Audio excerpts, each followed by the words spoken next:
Shall I start, ma'am? Yes, ma'am. Yes, ma'am.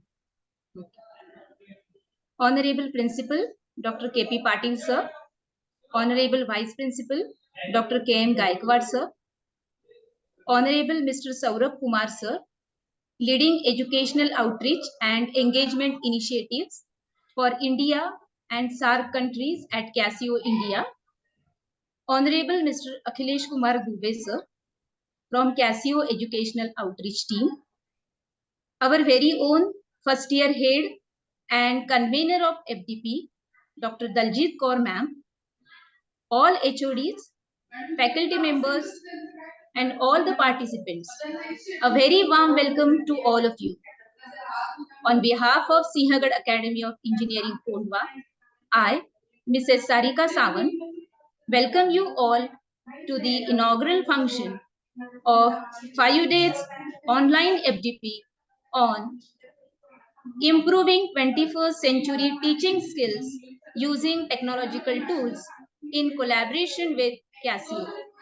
Now, we start our session with the prayer of Goddess Saraswati.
Now coming back to the subject of FDP, in 21st century, technological tools have become an integral part of modern education. These tools promote digital literacy and critical thinking skills, which are essential for success in today's digital world. So let us learn and use these tools wisely to make teaching learning process even better.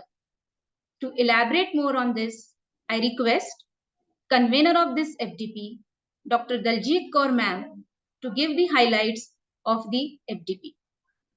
Thank you, ma'am. Am I audible? Yes, ma'am. Okay. A very good afternoon to one and all. Honorable Principal, Dr. K.P. Patil, sir. Honorable Vice Principal, Dr. K.M. Gaikwad, sir. Honorable Saurabh, sir, Casio, India. Then Honorable Akhilesh, sir, from Casio, India. All the heads of the departments, my colleagues, and my dear participants. I heartily welcome all the educators and lifelong learners to this faculty development program. Myself, Dr. Daljit Kaur, being the convener of this faculty development program, takes this opportunity to give an overview about this faculty development program. Teachers are an influential and essential part of the education system, and the outcome depends on how the teacher teaches. You will definitely agree that there is a drastic change in the technology, the environment, the today's generation as compared to before. For this evolving environment, it is required that the teachers be updated. Teaching and learning are like two parallel lines that are bound to go together. And moreover, the current generation students do not comprehend the traditional teaching methods. And we cannot teach students with methods of yesterday. Moreover, the third generation students are being taught by the second generation teachers with the methods of the first generation. Do you really think this is justified? This faculty development program is not going to tell you how to teach. But yes, this faculty development program will definitely give you different strategies, techniques, how you can enhance your teaching learning by adding various spices and flavors to your teaching. So the first session today is going to be on the keynote address, the theme being 21st century teaching and learning, meeting the needs of all learners. In this session, we will dive into the transformative realm of 21st century teaching and learning. Central to this approach, various strategic techniques will be discussed to meet the needs of all learners. Since each student is an individual with different skills and abilities, and definitely their understanding matters and their knowledge definitely differs. Next, the second session is going to be on socrative. It is a simple web-based, mobile-friendly assessment tool that allows teachers to create quiz-type content and engage students through formative assessment questions or team competitions, and can provide teachers with instant feedback regarding the students' engagement and the performance. On the second day, we'll be having both the sessions on Visor.me. In this session, all the activities which you can create in Visor.me are going to be taught in detail. Visor.me is a platform where teachers can create beautiful, engaging, creative, interactive worksheets with different types of questions which you can embed, like fill in the blanks, fill in an image, matching pairs, fill in a table, and many more. On the third day, we'll be having a session on ClassPad.net. This ClassPad.net, it's an incredible tool at the hands of students at all levels, teachers, researchers, with a number of features that facilitate and enhance teaching learning.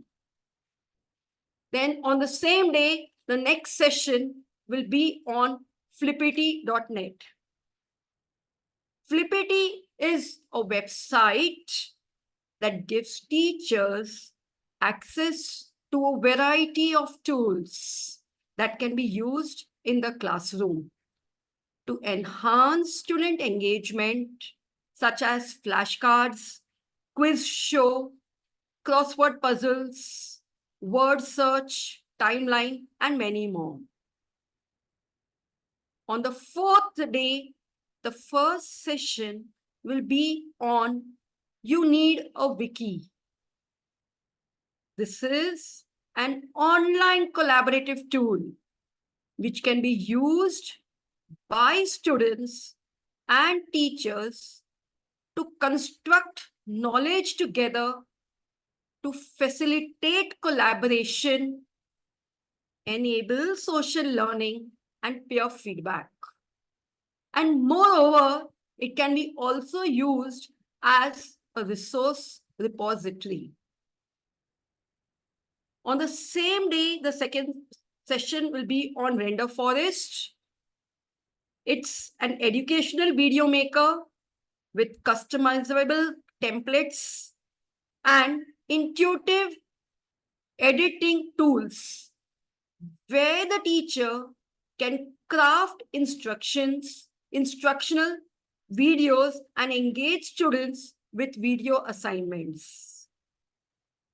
And finally, on the fifth day, you will be having the session on hot potatoes.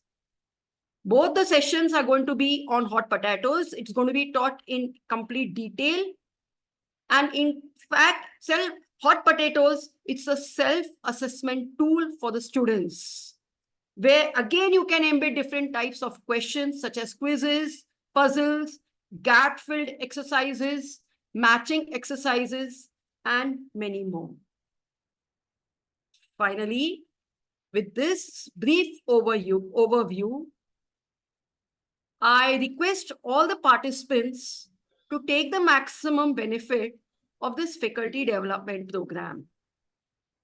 Because, in fact, we have designed the contents of this faculty development program in such a way where we can cater to the needs of our 21st century learners, where we have, I can say, included various types of activities like student engagement, then self-assessment for students, collaborative tools, right?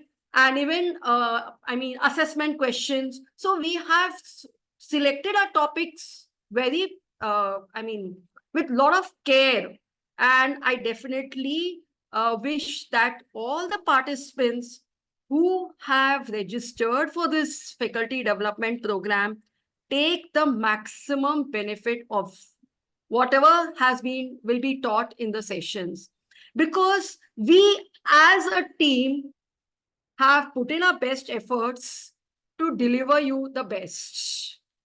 So with this, I thank all the participants for being a part of this faculty development program, and I wish you happy learning. Thank you. Thank you very much, ma'am. Now, I visually felicitate our Honorable Principal, Dr. K.P. Patil, sir, and I request sir to share his words of wisdom on the inaugural function of this faculty development program. Thank you, madam. Am I audible?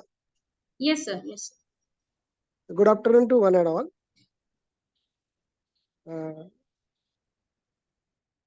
Authorities from the Casio, Mr. Akhilesh and Mr. Saurabh, Dr. Daljit Kaur, Head of the Department of First Year Engineering, all the head of the departments, teachers and all the participants. I wholeheartedly welcome all of you in this 5-day faculty development program, which has been organized by our first year engineering department, along with the support from the Casio. And I'm very much thankful for Casio India for sponsoring this particular faculty development program. This faculty development program is the second program regarding improving teaching skills. And the first program first faculty development program we have organized last year. And in continuation with that, the second faculty development program has been organized.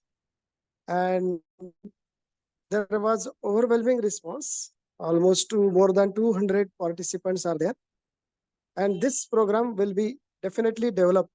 This program will be definitely useful for the participants.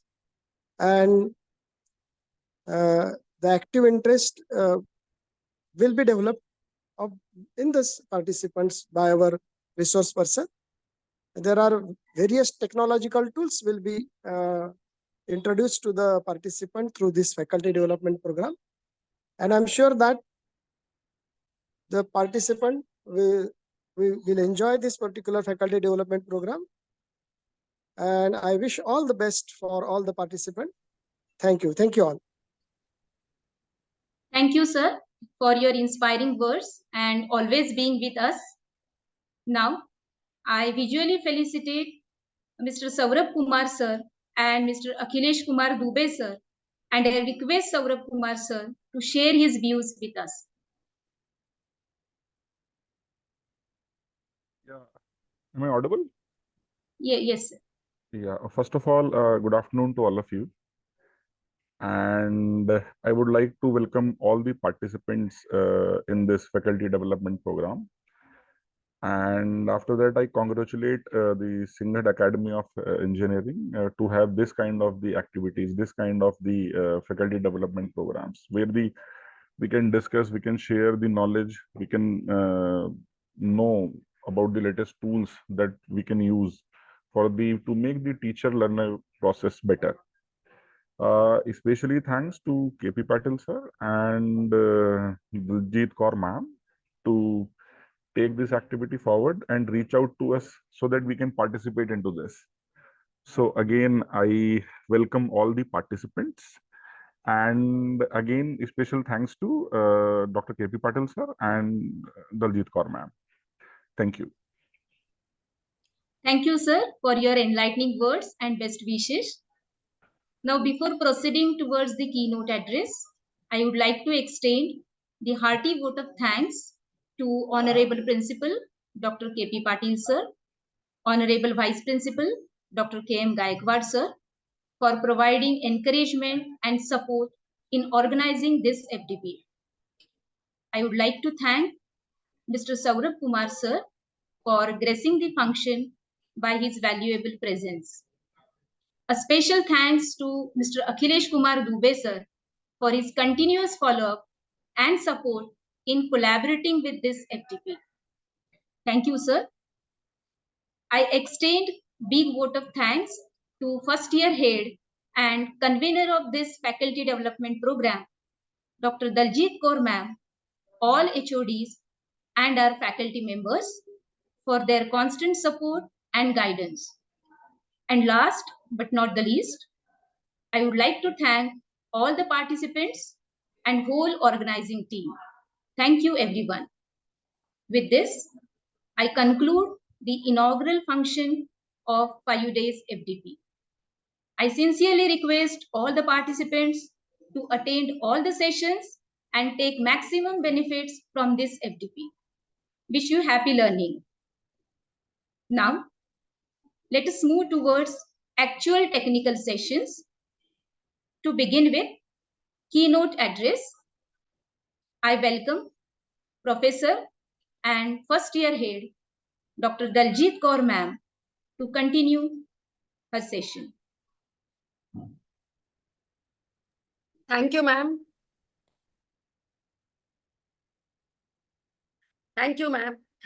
Okay, a Yes, very sir. good afternoon to all my dear participants.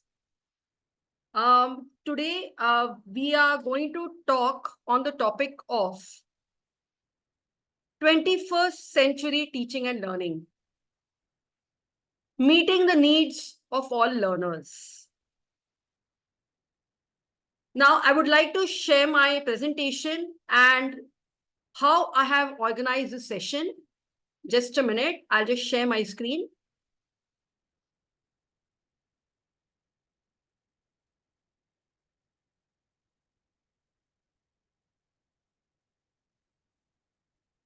Is my screen visible? Just a minute. Yes, ma'am. Just a second. I'll take it in the slideshow mode.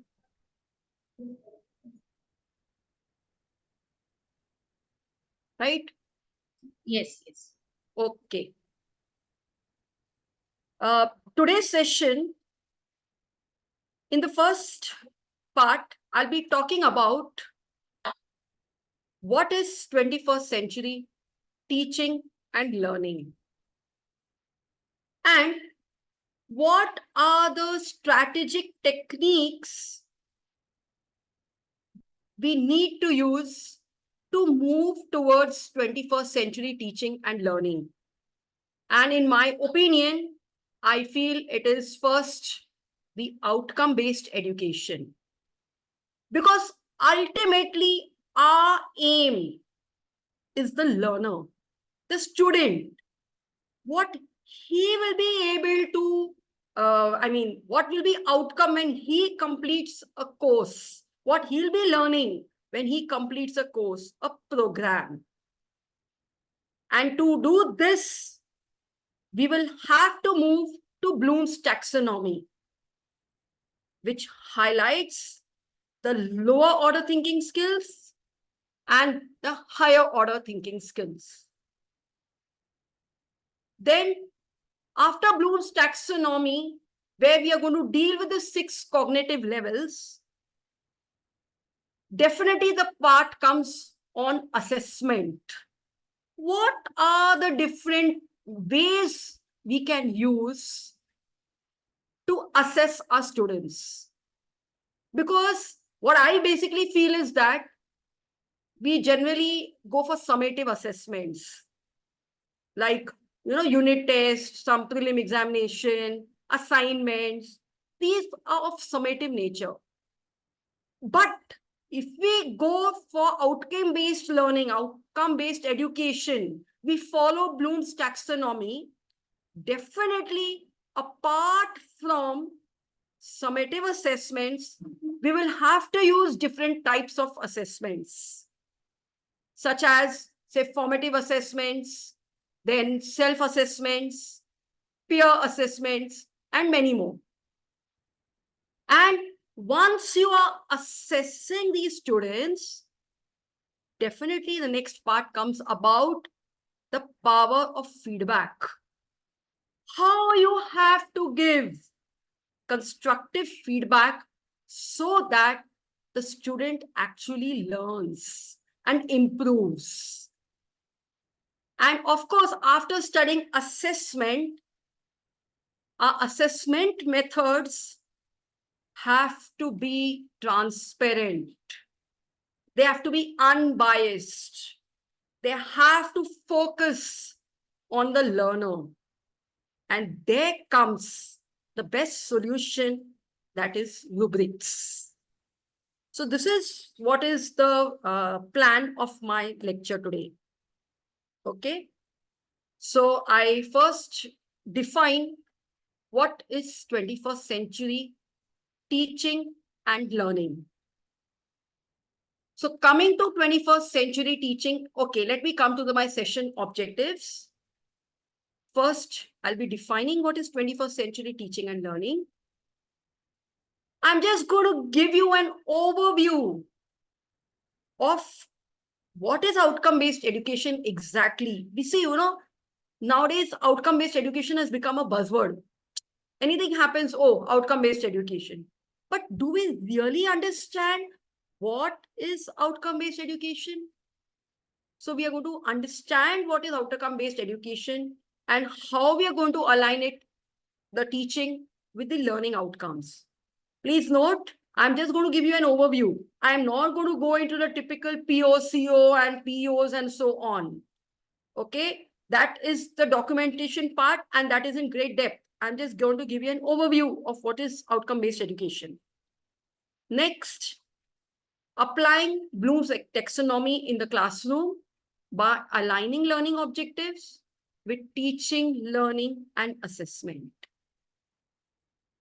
Then we are going to have we are going to understand the different assessment methods and design effective assessments for the students.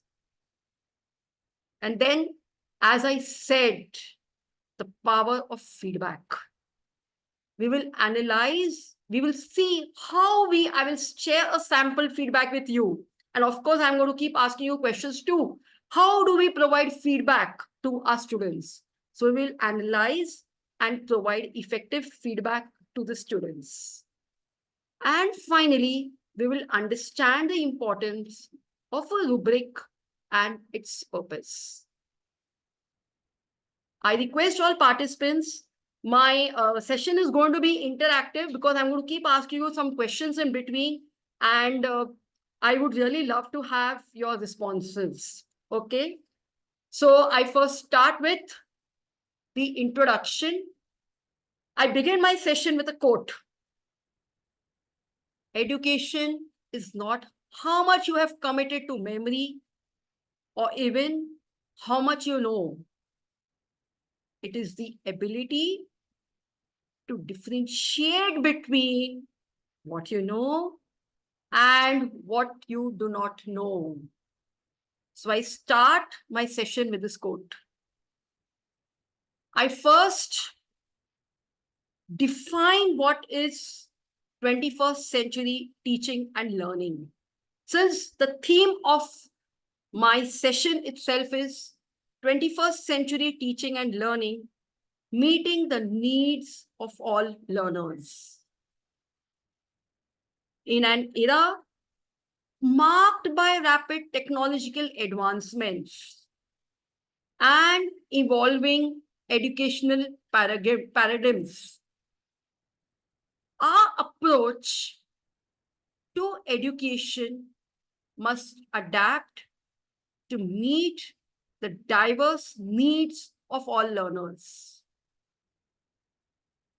At its core, 21st century teaching and learning transcends traditional methods.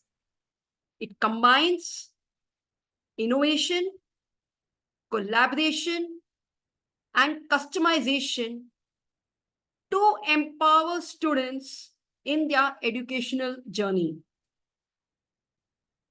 No longer confined to the four walls of the classroom, learning now extends beyond textbooks to encompass digital resources, real-world applications, and personalized experiences.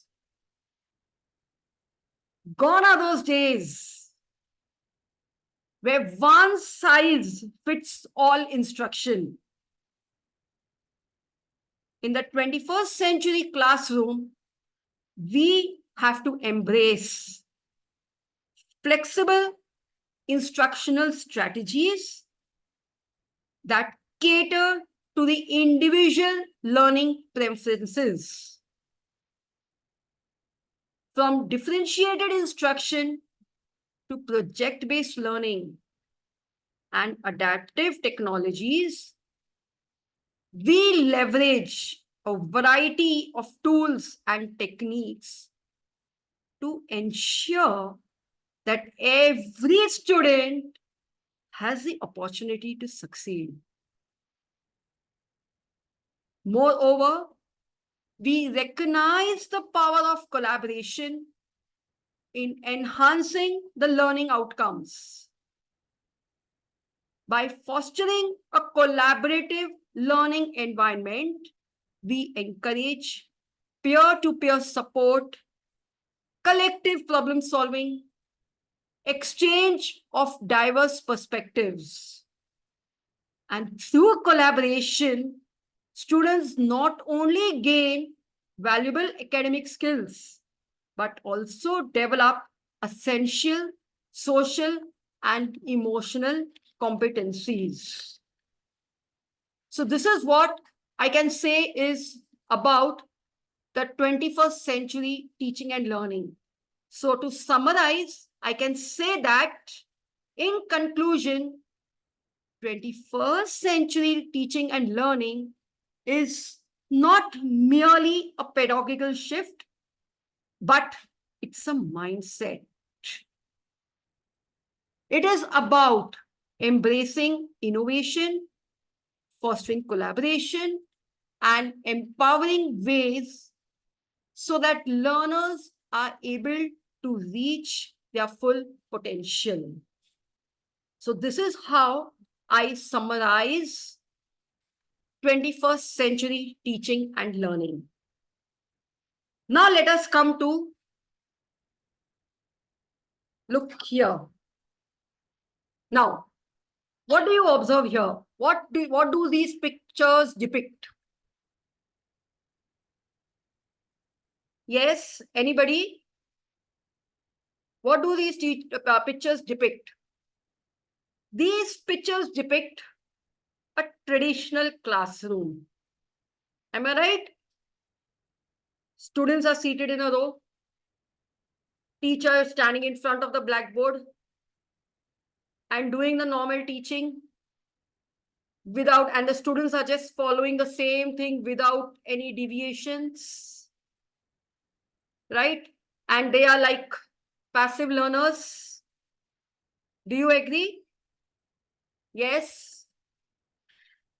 Yes or no? So this is what is our traditional teaching. And what do we do in this traditional course design model? Right? This is very typical. We create content. And once we have created content, we plan our assignments, right? Then the moment we plan our assignments, we try to do grading. And then what do? We translate that into teacher-based objectives, not student-based. I'm sure you will agree with me. Yes or no? Please answer in the chat box.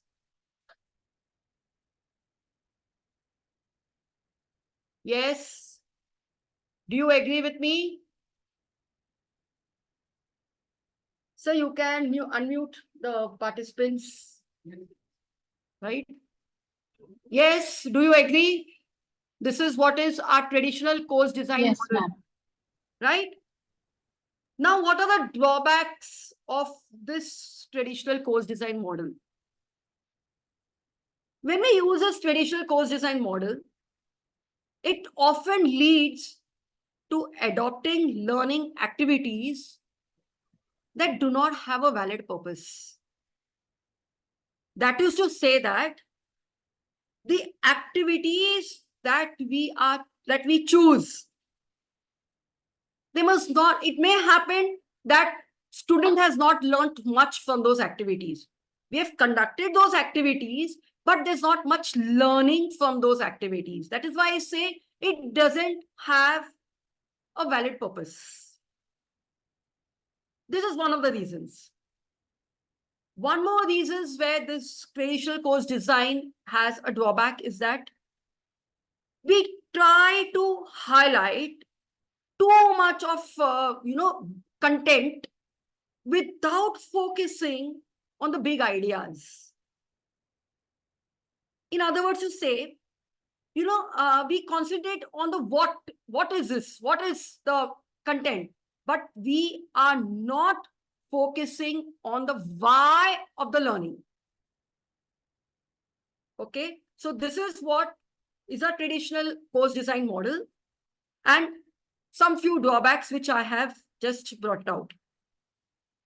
Now, to overcome this problem or this shortcoming, Wiggins and MCTK, they have come about with this backward course design model. Because they are also of the opinion that teachers, they focus more on the teaching, but they are not focusing, are by students have learned or not. They are just focusing on their teaching. So Wiggins and MCTK, they have come up with this backward course design model which says that पहले आपको identify desired results. You have to start backwards. You have to start with identifying the outcome, what you want your students to know. Okay. Then you have to come to determine acceptable results and evidences. And then you have to plan your learning experiences. This is what is the backward course design model. Now let me elaborate. Now, what do I mean by identify desired results? The identified desired results of the course, they are called student learning outcomes. तो आपको वहां से start करना है. And they are often developed by the program and articulate what a student should know or be able to do by the end of the course. And with backward course design, this is where you have to start your planning. So could you mute? Because I think there's some noise. Okay. So this is where you have to start your planning, from identifying desired results, which are nothing but the student learning outcomes. Next, determine acceptable results and evidence. Now, what we do here? Now, once you have identified your desired results, now how will you be able to tell whether the student has met the learning outcome or not? So therefore, you must create a means of assessing it. That is either by creating an exam or a task project, anything or some activity. So your second stage is, once you have identified your desired results, now you have to think about a way to create an assessment or use an assessment tool that will let you know if your student has met the outcome or not. Okay. Now the next is planned learning experiences and instruction. Now you know your desired results, what students should be able to do at the end of the course. Now you have also tried to create an assessment tool to see whether your student has met the outcome or not, right?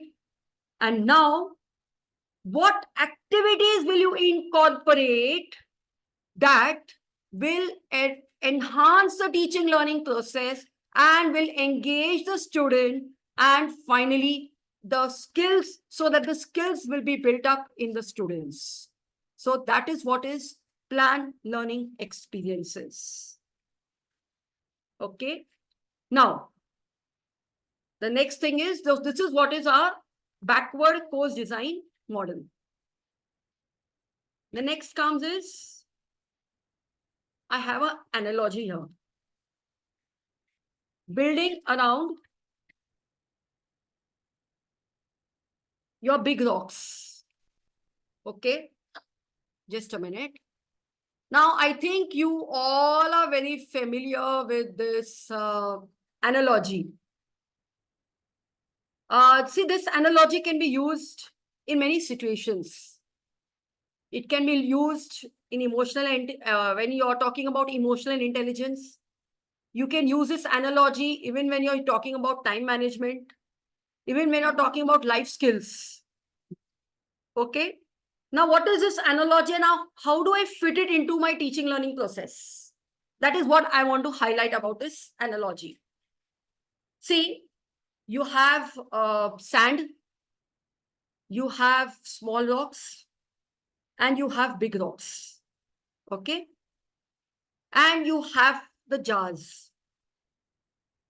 Now the question comes, how will you fill up these jars with the sand with the small rocks as well as with the big rocks. Right?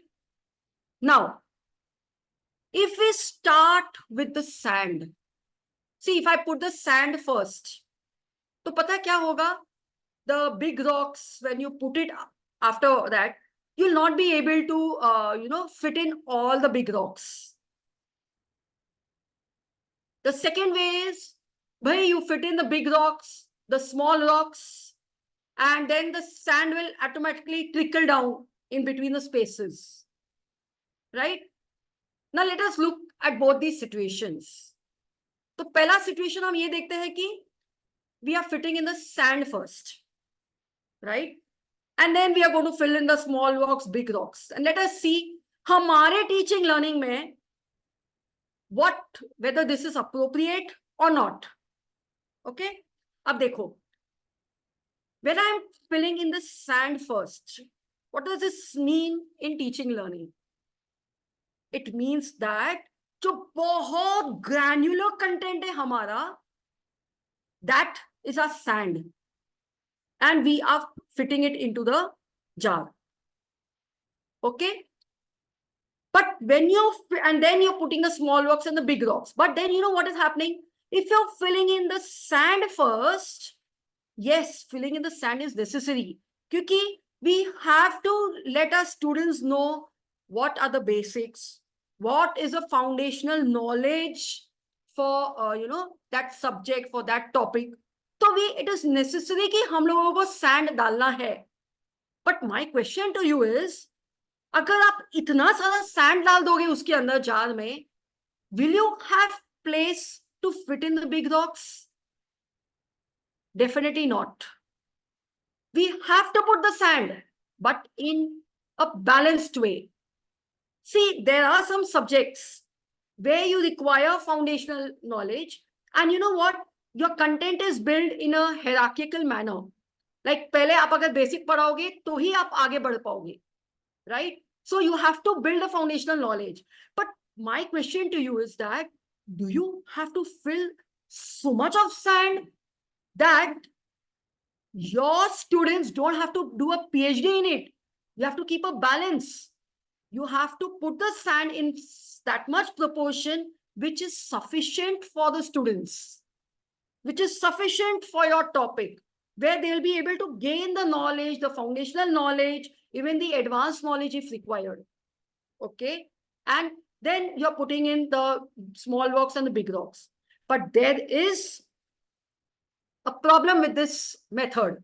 That is when you're putting the sand first and then you're putting the big rocks. Because I've heard many faculties telling, अरे मुझे तो इतना पढ़ाना था, I wanted to get a project done from the students, or I wanted to give them some applications, but I did not find time for it. Right? See, we all are teachers. We all come across such situations. And why you're not getting time for the application part or to tell the big ideas, why you're not able to come up with a higher order thinking skills?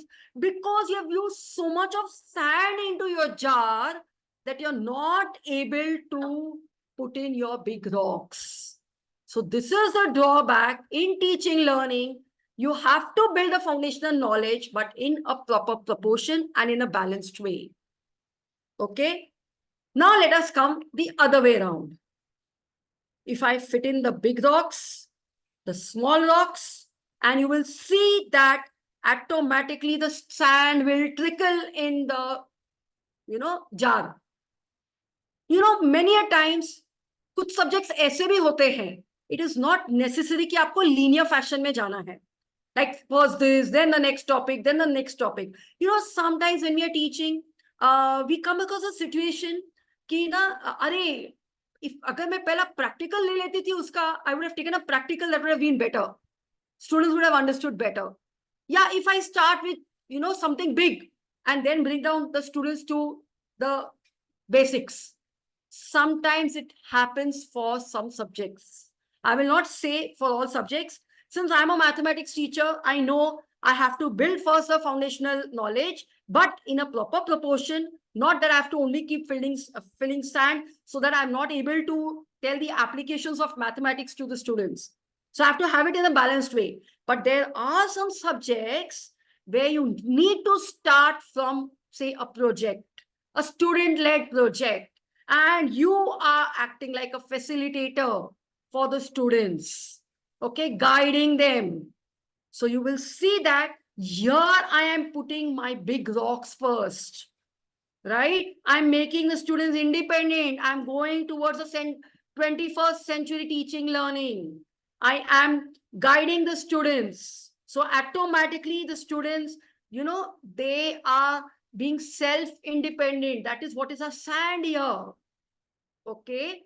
So when we are doing this teaching learning process, remember this analogy about building around your big rocks. How much sand you have to put into the jar, or whether you have to first start with the sand, or you have to put the the big rocks first. Okay. If you want to move towards 21st century teaching and learning, you have to someday start with the big rocks. In some subjects, as I mentioned, you can start from putting the sand, but in a proper proportion. So I hope with this, and when we are putting the rocks first, we are slowly moving towards Bloom's taxonomy, which is my next topic, and I'm connecting it to this analogy. Okay, I hope this is clear. Yes. So you can unmute so Yes. that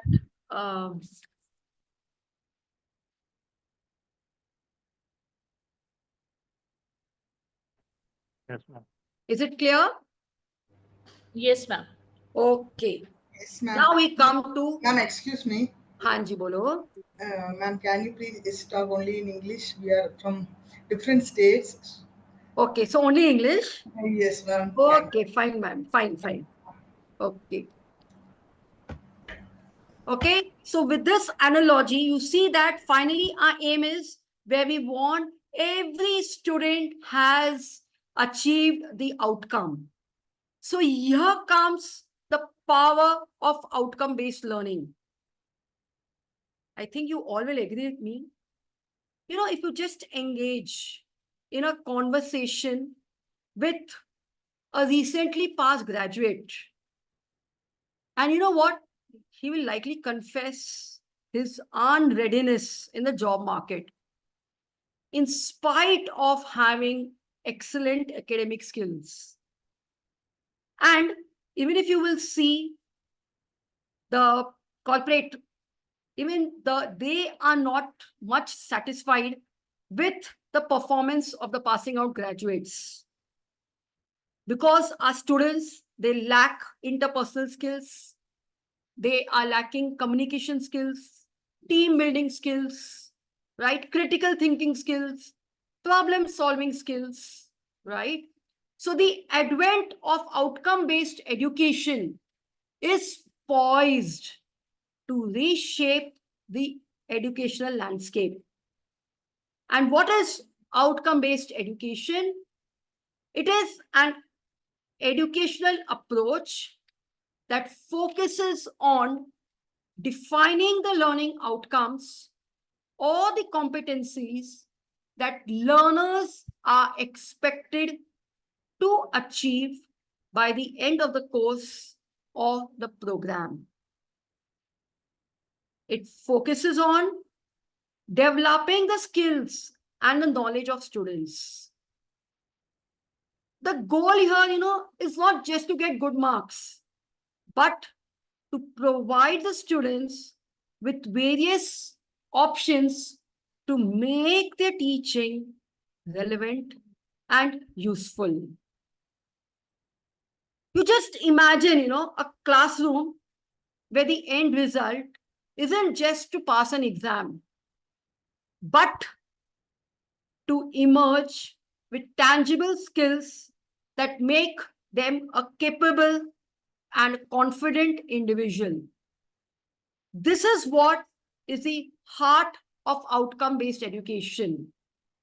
Instead of focusing solely on the content, outcome-based education, it revolves around clearly defining what learners will be able to do, understand, or demonstrate by the time they complete a course or a program.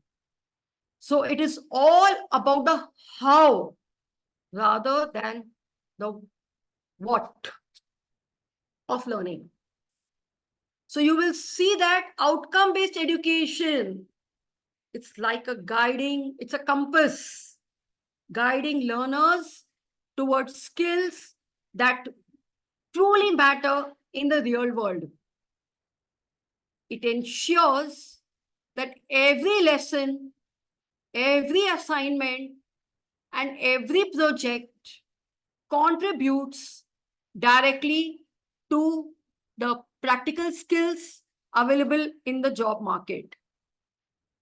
And this approach nurtures critical thinking, problem solving, effective communication, teamwork, and adapting qualities that employers value it and which the employers value and seek.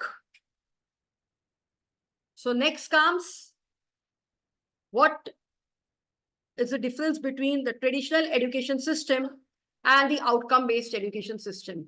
I think you will also be able to tell rather than I showing you this slide. After I talking about the traditional course model, and now I'm talking about the outcome-based. Definitely you yourself will be able to come up with points that what is the difference between the traditional education system and the outcome-based education system. In the traditional education system, it is based on inputs, right? The content to teach, the teaching methodologies. But what is outcome-based education? You're talking about the outcomes that students will attain at the end of each course. Then in the traditional education, what happens? Your teaching involves sharing of knowledge on a topic, and it is fully teacher-centric, right? But in outcome-based, what is happening? Here you incorporate activities that required students to demonstrate their learning. Again, in traditional education system, the assessment is based on marks and grades attained by the students. But here, it is the attainment of the outcomes of each activity by the student. And as I said, in traditional education system, we are using only summative assessments most of the time, where learning is assessed at the end of each course. Or, as I said, midterm exam, end semester exam. But in outcome-based education, every activity is counted. Like you can talk about summative, some quizzes you're taking, field visits, projects, every activity is counted in outcome-based education. So therefore, you can say that it is focusing on continuous improvement, quality education. I'm not saying that traditional education system is not quality education, but here we are continuously seeing where the student requires to improve. So we are focusing on continuous improvement. But if you will see in the traditional education system, once you are getting your midterm exam results or the end semester, you cannot now tell the student where he needs help, where he needs guidance, because now everything is over, right? Now coming to the next part of this is learning outcomes. So what are learning outcomes? They are the specific statements of what students will be able to do when they successfully complete the experience, either say approach the course or the program. And why do we require learning outcomes? Because they will help teachers to describe to students what is expected of them.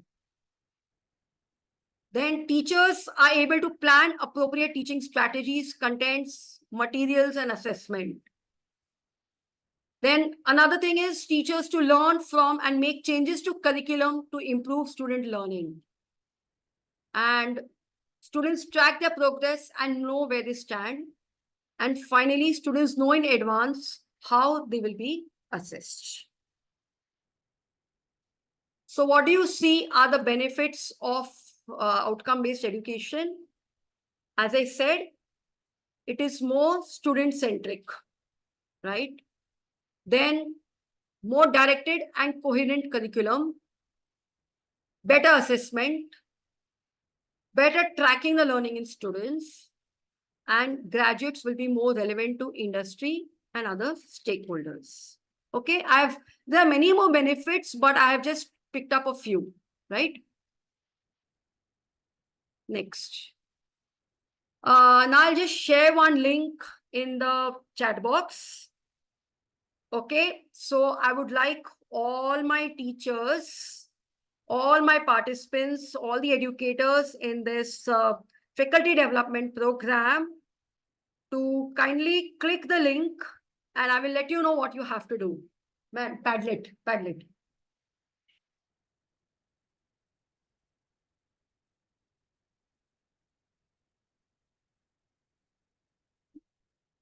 Okay. Okay, please check out. You must have got a link.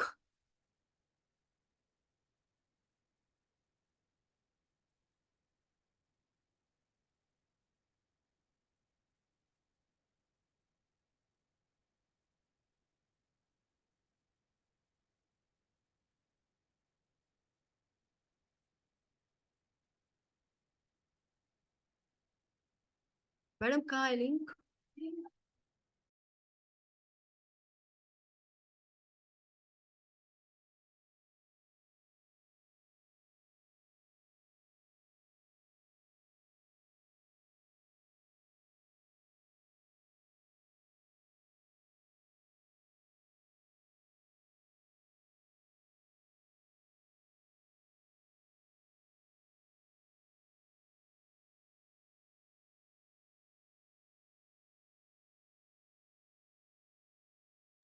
Okay.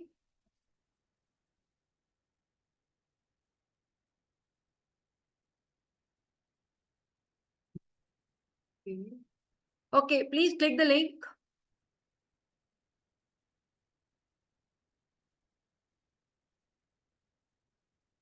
Okay. Now, I've posted a question saying that why are many teachers not ready to use technology in the classroom? And as an educator or teacher, how will you address it? So all of y'all kindly click this plus button and kindly reply. Come up with your opinions. What do you feel about it?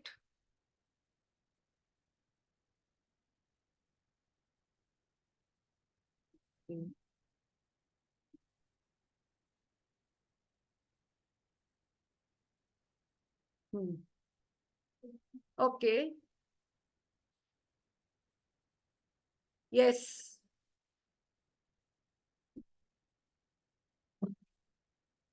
Please reply. Just click this plus button and you can reply.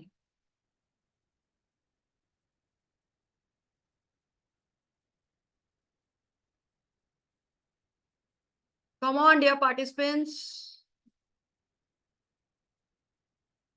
See, even you're one of the teachers, right? Are you ready to use technology in the classroom?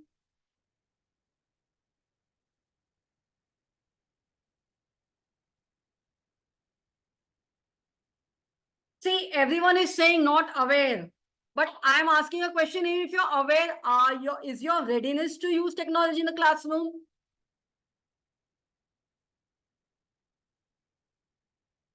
Okay.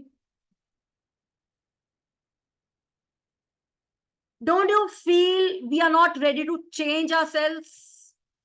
We are very hesitant to adopt technology. We are, hesitating to come out of our comfort zone.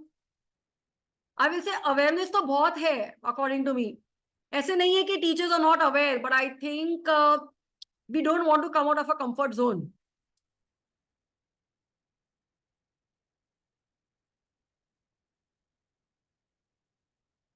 Okay.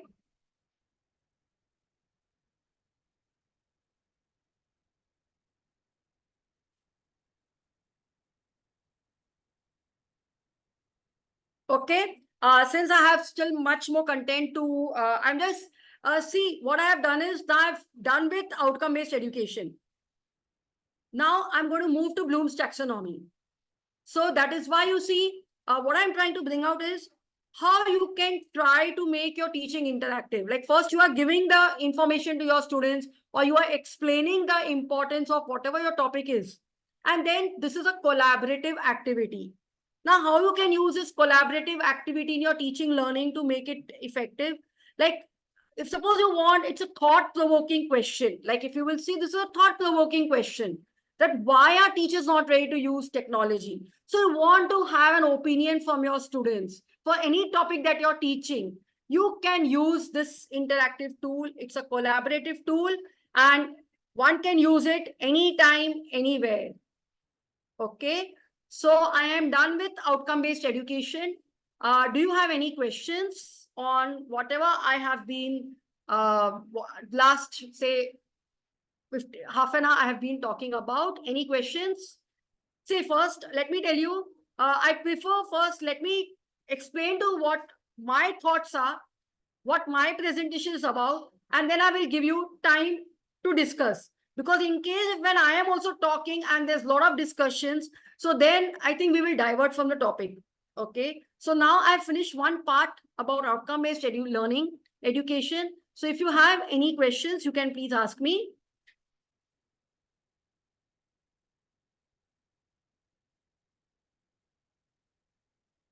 Yes, any questions?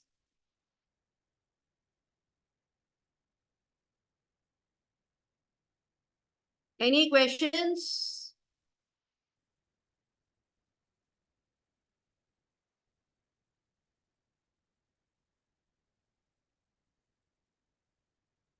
Okay.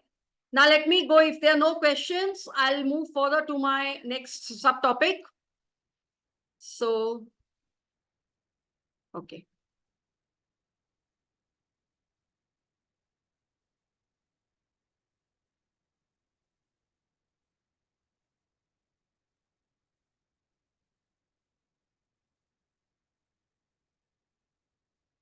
One minute. I'll just make it a slideshow.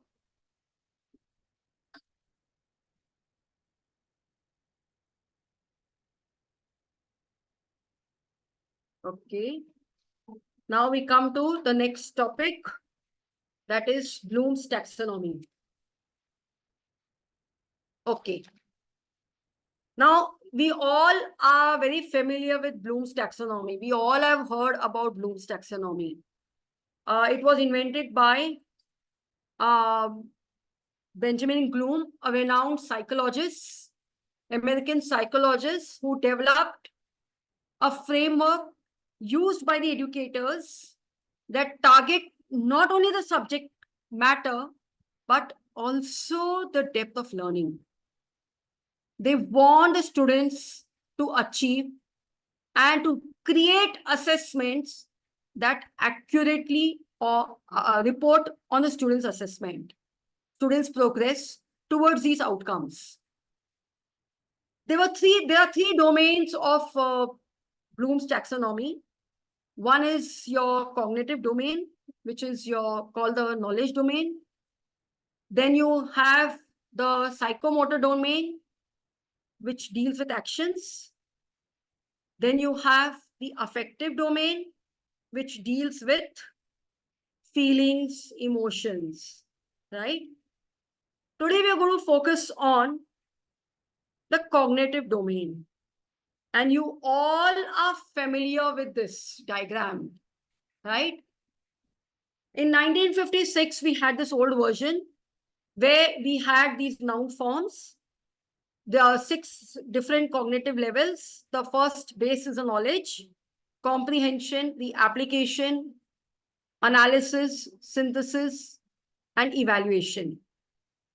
And then in 2001, his students came up with a suggestion that instead of the noun form, we should be using verbs. And hence, knowledge was converted to remember, comprehension to understand, application to apply, analysis to analyze, synthesis to evaluate. Now see, synthesis has been replaced by create and evaluation has been replaced by here evaluate. So you're having the old form, which is the noun form, and in 2001, which was modified by his own students, you're having the new version where we are using the verb form. Okay, so here is the verb form, the revised Bloom's taxonomy. Okay, now the first level is your remembering, where what do we do here? We need to recall some very basic facts and concepts. And you can use different verbs like define, duplicate, list, memorize, and state. Like if I give you an example where we can use this first level, like suppose, now I have told you about the 6 levels of Bloom's taxonomy. So I can just say, for the remember level, I can name the 6 levels of Bloom's taxonomy. So it will come under what? It will come under remember. Just basic facts, recall, remember. Then I can also say, list the key concepts. It will come under the first level, that is remember. Then I can say, select the correct answer from a true or false question. So to just select with simple basic facts. So such type of questions will come under remember. Next we go to understand. In understand, what happens? We explain ideas and concepts where we can use verbs like describe, discuss, explain, identify, select, translate. Now, what type of questions can we ask here? Now, suppose, the teacher has taught us some concepts. Now, if I'm explaining these concepts to some other student, because I have understood it, I'm able to explain it, right? So this type of question can come under understand. Then another type of question that you can have here is summarize the content. So it will come under understanding. Because until and unless you have not understood, you will not be able to summarize it, right? Next comes applying. Applying here means you're going to use the information in new but similar situations. So here we use verbs like implement, solve, demonstrate, sketch, use, and many more. Now here, what type of questions you can, you can have? Making repairs to computer parts. This is one type which comes under apply. Then you can have, tell the students to give a presentation on, say, some topic like climate change. So such type of questions will come under, say, apply. Then comes analyzing. Here it means breaking the information into smaller parts and then relate the concepts, right? Okay. Now here, what will you do? You can, now in case of Bloom's taxonomy, I'm teaching you Bloom's taxonomy. So what you can do, examine the aspects of Bloom's taxonomy and explain why was the need of this revised Bloom's taxonomy. Like why his students have updated this. It is about analyzing. When you understand the first version, the original version, then only you could analyze what was wrong. And that is why they realized that it was in the noun form. But they realized that we have to have action verbs. So here it is nothing but analyzing. Okay. Then comes evaluating. Now, evaluating means, of course, we all are very familiar with make judgments and decisions. Now, what type of questions we can have here? We can have questions like, read the, read the chapter and provide reviews for it, right? So आप evaluate कर रहे, you're evaluating, because after reading you are evaluating and then you can provide a review. Without evaluation you will not be able to provide a review of that chapter. Okay. And last, finally, it is create. Now create means what here? What generate something original and new.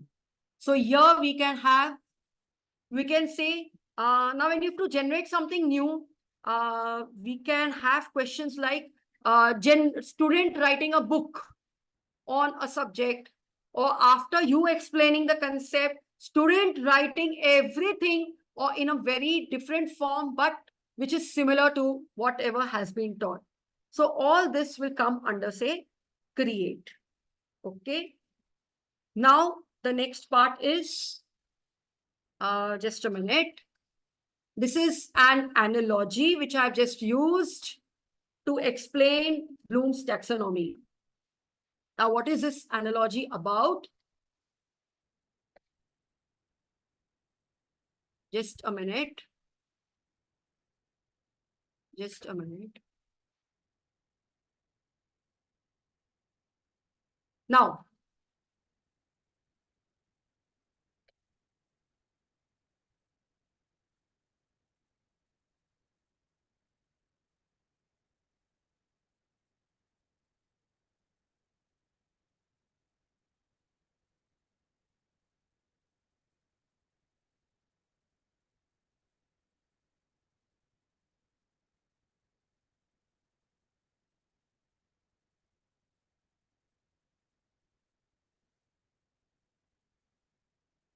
okay. Sir, my screen is visible or no? Oh, just a minute. Just a second, please. Yeah. Okay, it's visible, na? Yeah. 1 minute. Huh? I'll make it, yeah, I'll make it this mode. Just a second.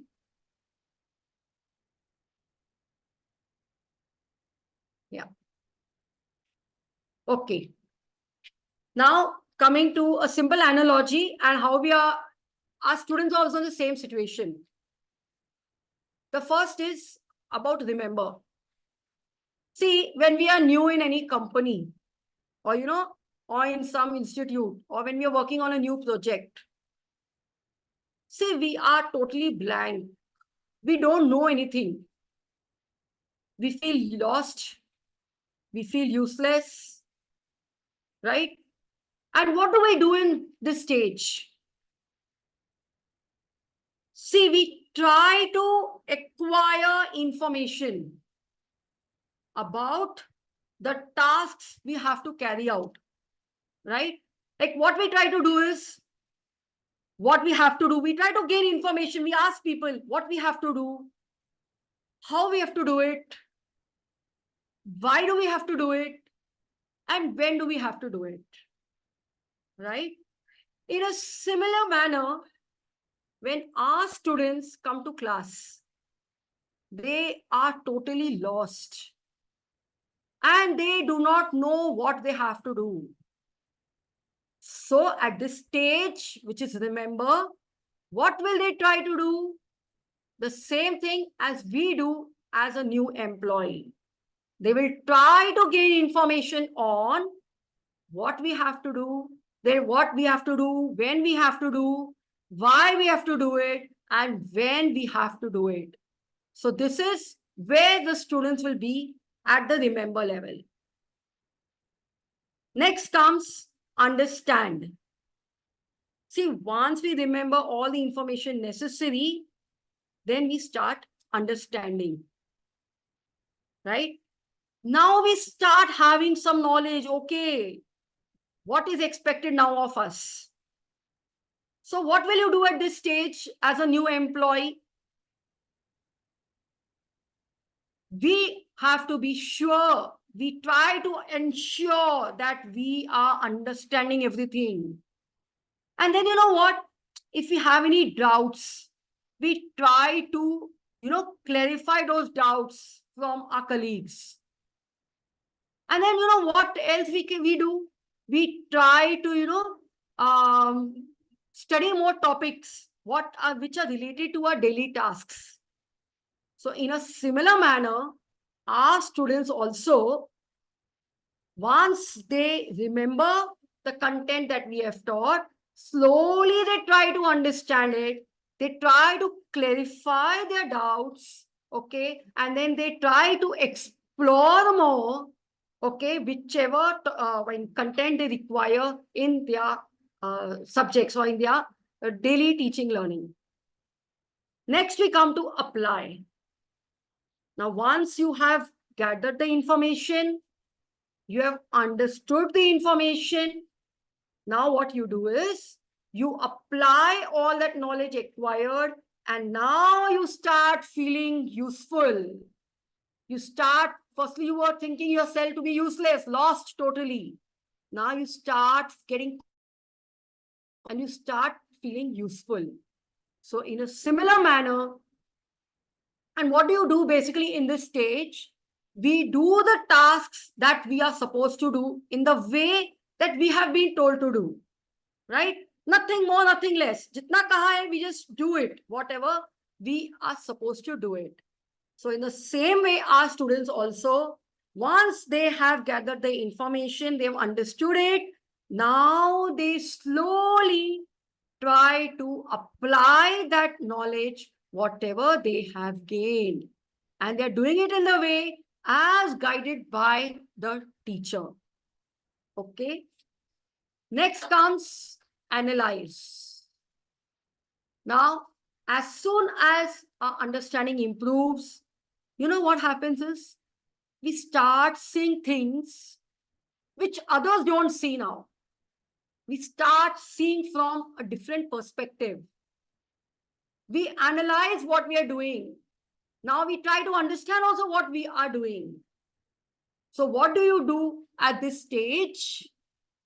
We start, jab hum analyze, when we start analyzing, you know what? We start questioning things and we feel, hey, this we are doing it in this way. Can't we do it in a different way? Because now we are starting analyzing. Our knowledge is slowly increasing after applying. Now we are coming to the analysis part. Then we are trying to search different alternatives. And then we are trying to think, is this going to be effective? So, that is how you do it at this stage. So in a similar way, our students also, once they have gained the knowledge, information, understood it, applied it, they start analyzing. When they are applying it, then they come up with their own ways. Okay, can we do it in a different way? Can they are finding different alternatives? And then comes the evaluation part. Evaluate. Now, what happens here? We become experts when we are able to point out whether things are being done correctly or not. We don't just question things, but now we become confident. Yes, we will be able to improve it. So what do we do at this stage? We do the tasks. We try to judge the things properly. We do evaluation. We provide our judgments. We provide our opinions. Okay. Then we pinpoint where the problems are. Right? So in a similar way, our students too, after analyzing, they start evaluating. Is this correct? Is this wrong? Okay, they start pinpointing. So in a similar way, our students also are reaching that level of evaluation. And yes, finally, create. And at this stage, what happens is we become the most useful employees in the company, and we get promoted, or and what do we do at this stage? We try coming up with some new policies. We start suggesting some new procedures, right? So in a similar way, our students also, once this finished analyzing, evaluating, now they are in a stage of creating, where they feel that yes, they can be relevant in the job market. right? They can come up with something new. They can suggest something new. They feel confident in the job market. So this is a simple analogy which I just thought of explaining Bloom's taxonomy and how we can remember the different levels, like remember, understand, apply, analyze, evaluate, and create. Okay. See, because when we learn with some, some very daily examples, daily life examples, the retention is more. So the idea of explaining this with the help of an analogy is so that you are also able to communicate your students in a similar fashion. Okay. Next is, now I hope this was just a small overview of Bloom's taxonomy, how we can take our students to the higher cognitive levels to encourage higher order thinking skills. So now a link will be shared with you in the chat box. This link is about, and it's an interactive worksheet where you have to, whatever I have explained just now to you, like the different levels, I have put some small questions, and now you have to judge which level of Bloom's taxonomy is that particular statement which I have mentioned. Okay. So, ma'am, could you share it? Bloom's. Visa wala.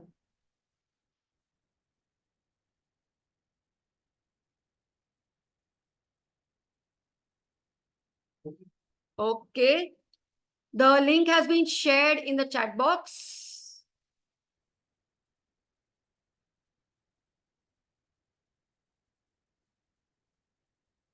Please go to this.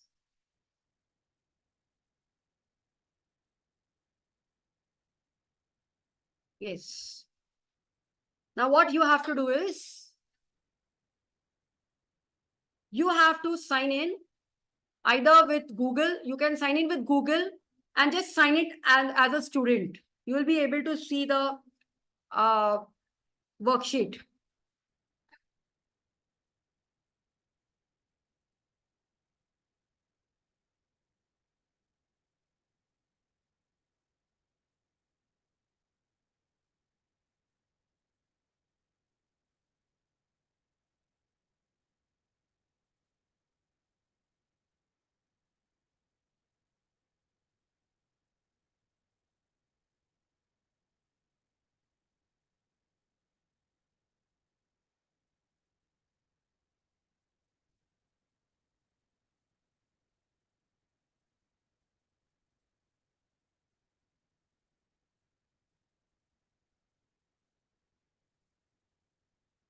Please sign in as a student.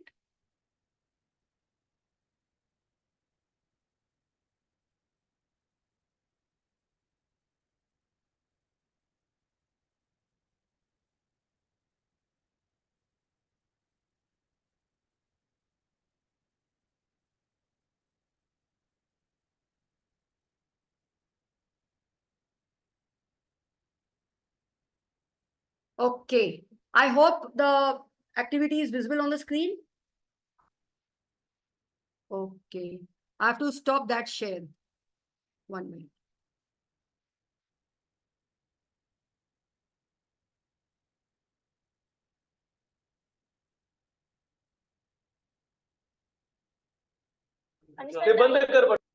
Just a minute.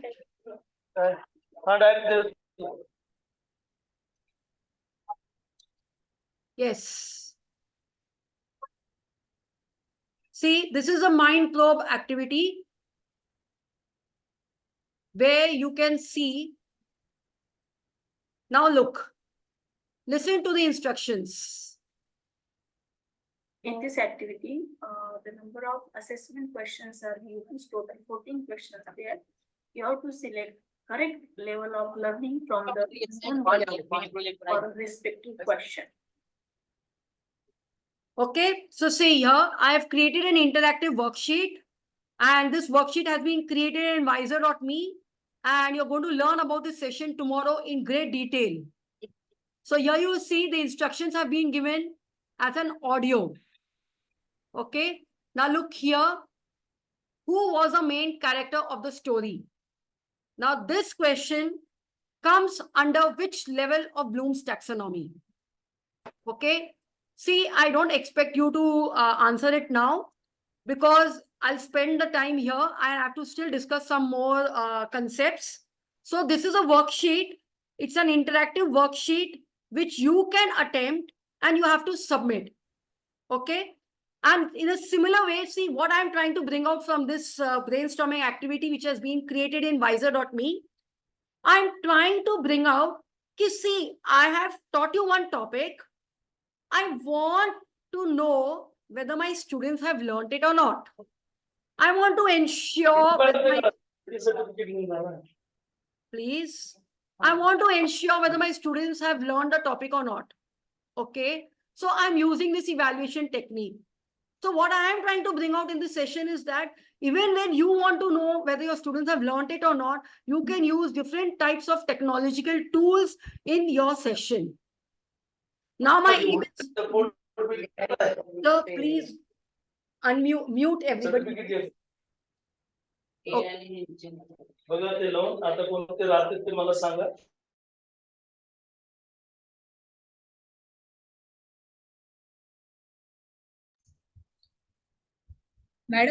Madam, please unmute yourself. Okay.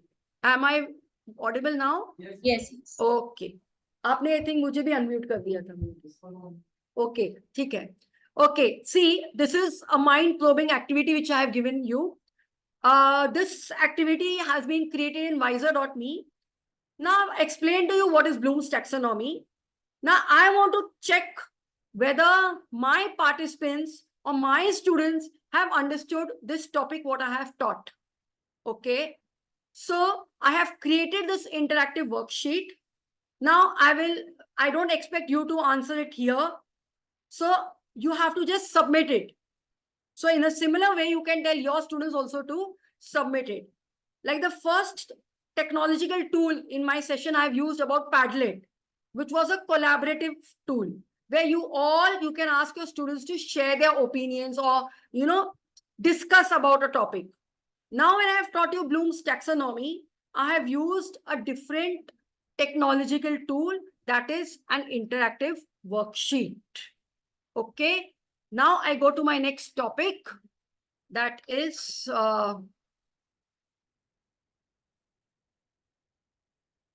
assessment. Just a minute.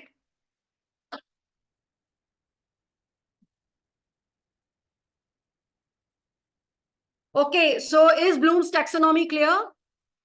See, I'm just giving you an overview. I am not going into the details because what my topic is, see, if I start talking, I can give you one full lecture on Bloom's taxonomy, or I can talk one full lecture on outcome-based education, not one, so many.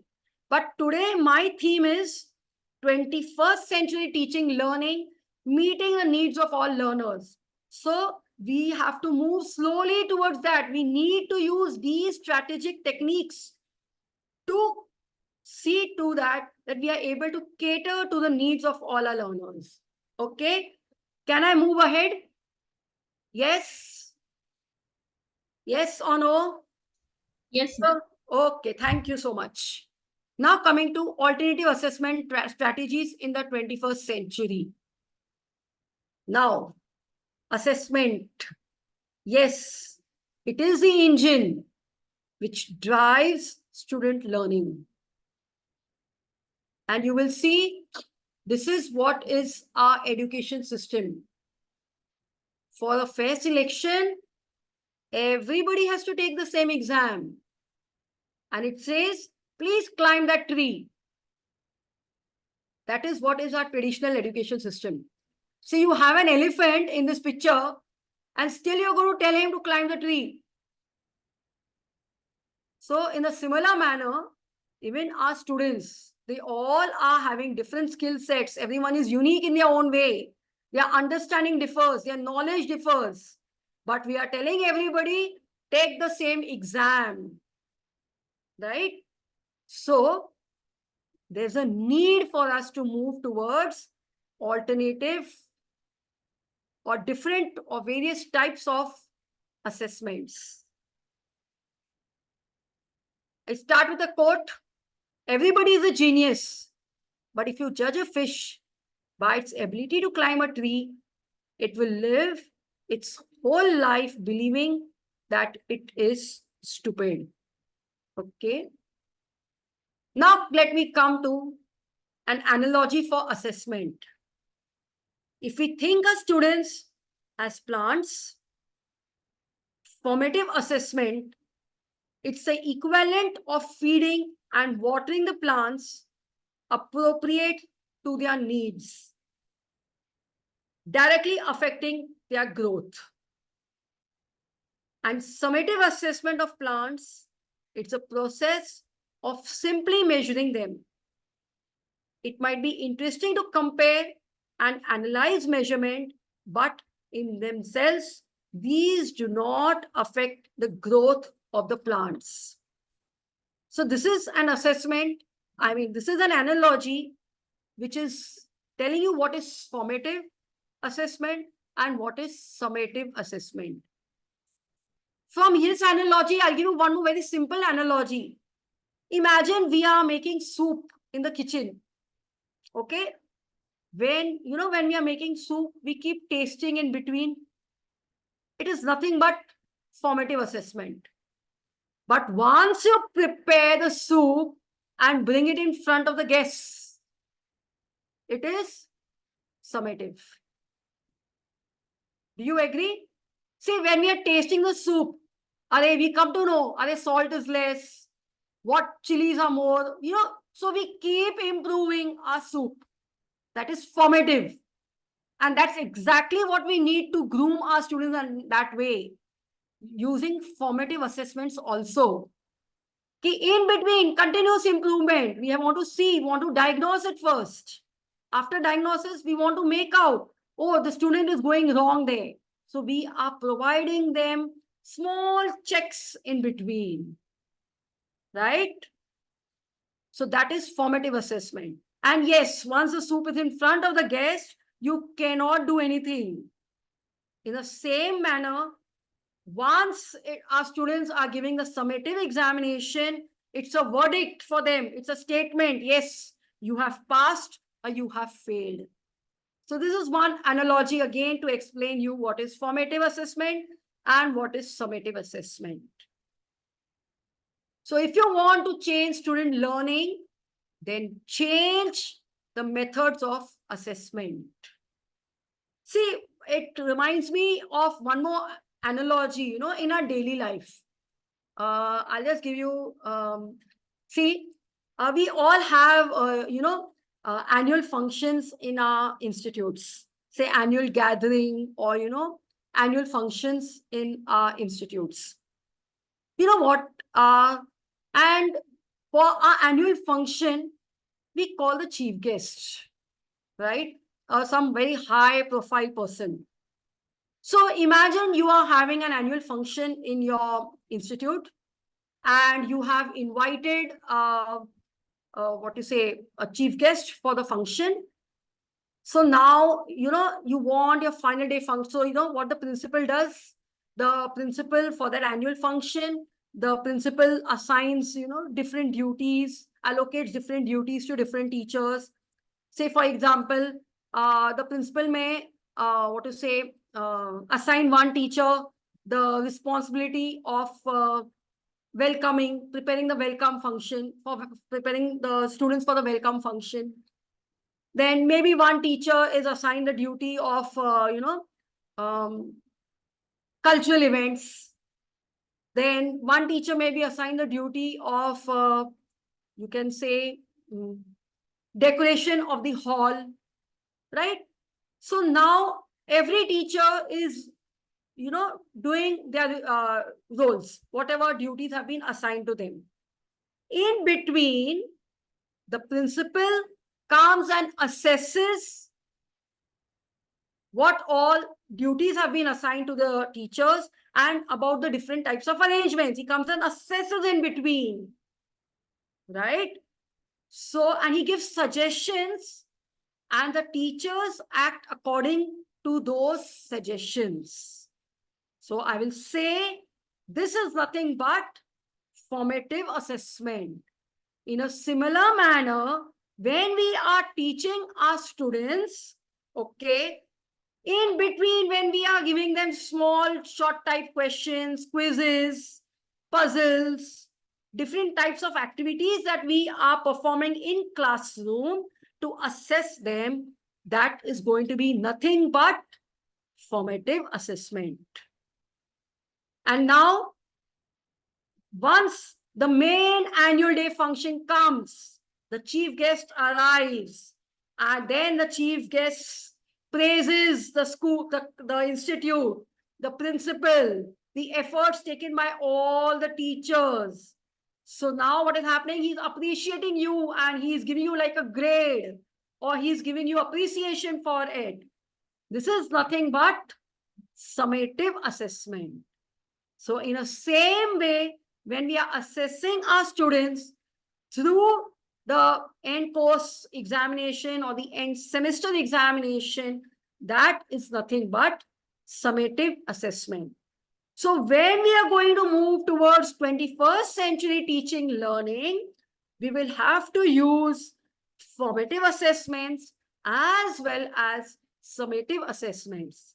And not only these two assessments, I am also going to discuss about self-assessment, peer assessment, student portfolios. These are very powerful tools of assessment. Just don't think that only the teacher has to evaluate the students. Even self-evaluation, how much you will be able to self-evaluate yourself. It's a very powerful tool. Okay. So now let me not waste much time. Let me come to formative assessment. I don't think I need to read the slides. I've just put it.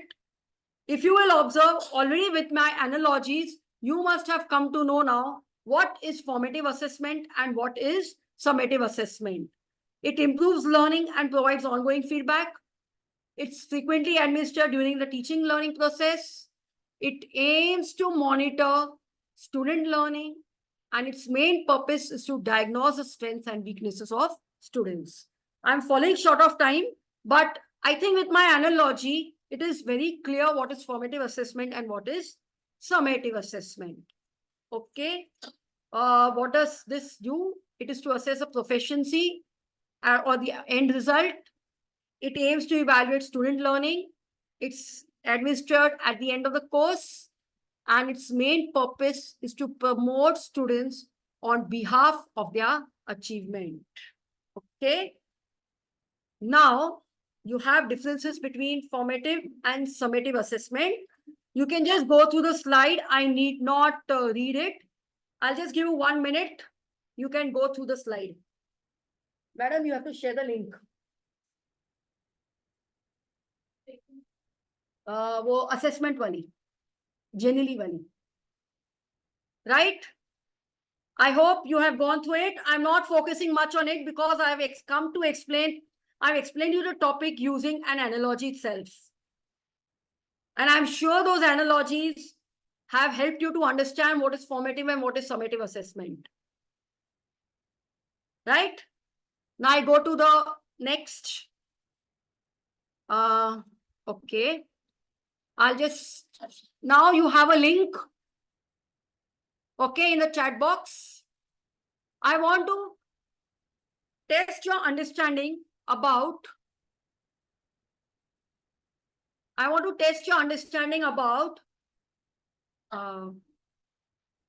whether you've understood formative and summative assessment. Okay. So please click the link. And this is a very short 1 minute exercise where I will be able to test whether you have understood what is formative assessment and what is summative assessment. Please, without wasting time, please click the link.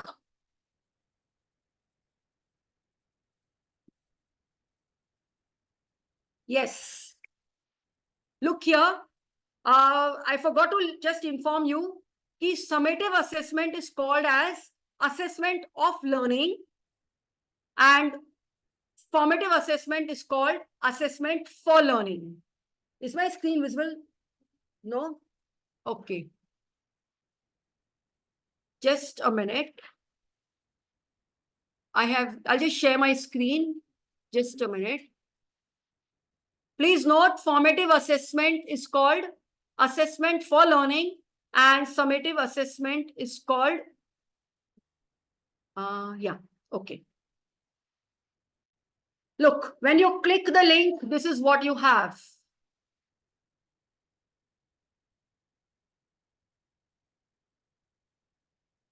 Now, what you are supposed to do, here are the concepts. You can see the screen, right? Okay. See, here are the concepts. You have to drag it to the appropriate box. Now, assessment of learning is nothing but summative assessment. Okay. So I'm dragging it there. You can also drag it. It's very easy. And it is formative assessment. Assessment for learning. Now, similarly, you have 6 more. Drag it to the appropriate box. So in a minute, I can test whether my students have understood about formative assessment and summative assessment. Now look, it aims for improving performance. That is nothing but my formative assessment. Then it is done at the end of the course. That is nothing but summative assessment. Then it aims for making decision and performance. Yes, it's a verdict which you're getting at the end of the course. So that is nothing but summative assessment. It guides future learning. Yes, it is formative. In between, you're giving suggestions. Then it is an ongoing process throughout the course. Yes, it is formative assessment. And finally, making overall judgment about the competence. Yes, you're giving them a certificate. Yes, you have passed. So you're making a judgment about it. So that is summative assessment. Okay, so this was just a small activity to assess whether you have understood about formative assessment and summative assessment. Okay, I hope it is clear. My dear participants, please unmute them, sir. Is it clear? Yes, ma'am. Yes. Yes, ma'am. Ma'am, is there any option to submit this tool, ma'am, Sir, for teacher to review? for the teacher to? Review? Yes, you have to, sir. It is whether you have understood. Yes, you can submit. You can submit. Ma'am, I don't get any provision for submission, ma'am. Okay. Ma'am, I'll communicate with you personally after that. Okay, ma'am. Because even the next session has to take place after this. I'm running short of time. I Okay, will ma'am. see, ma'am, like I'll tell you, I have just prepared all this to make you aware that you can use so many techniques in between to enhance teaching, learning, and student engagement. Okay. I'll let you know about it definitely. Okay. I'll stop share. I'll go to my further.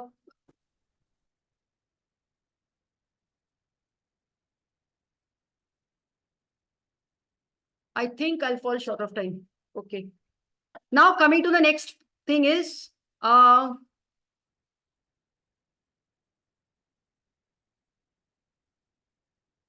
power of feedback. Okay. Coming to the power of feedback. Now I have a question for you. What's the most effective feedback you have ever received? And what made it so effective?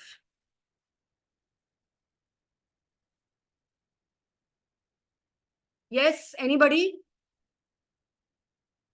Do you know that giving effective feedback or constructive feedback is extremely essential for student learning?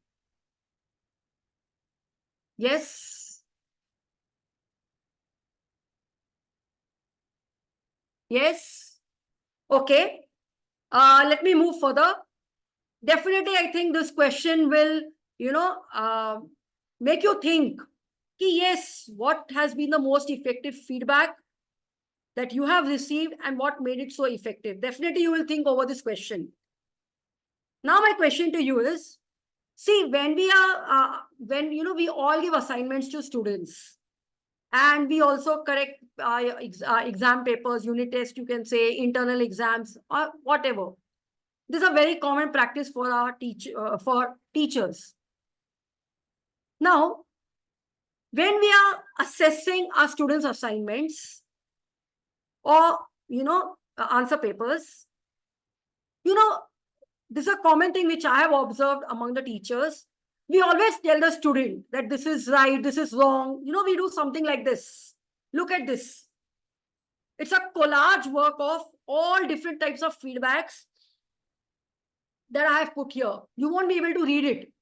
And you're not supposed to read it also. Aim is not that.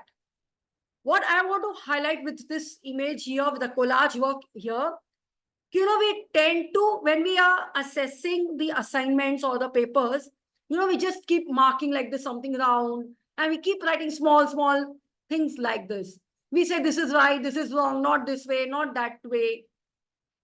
I think, do you agree with me?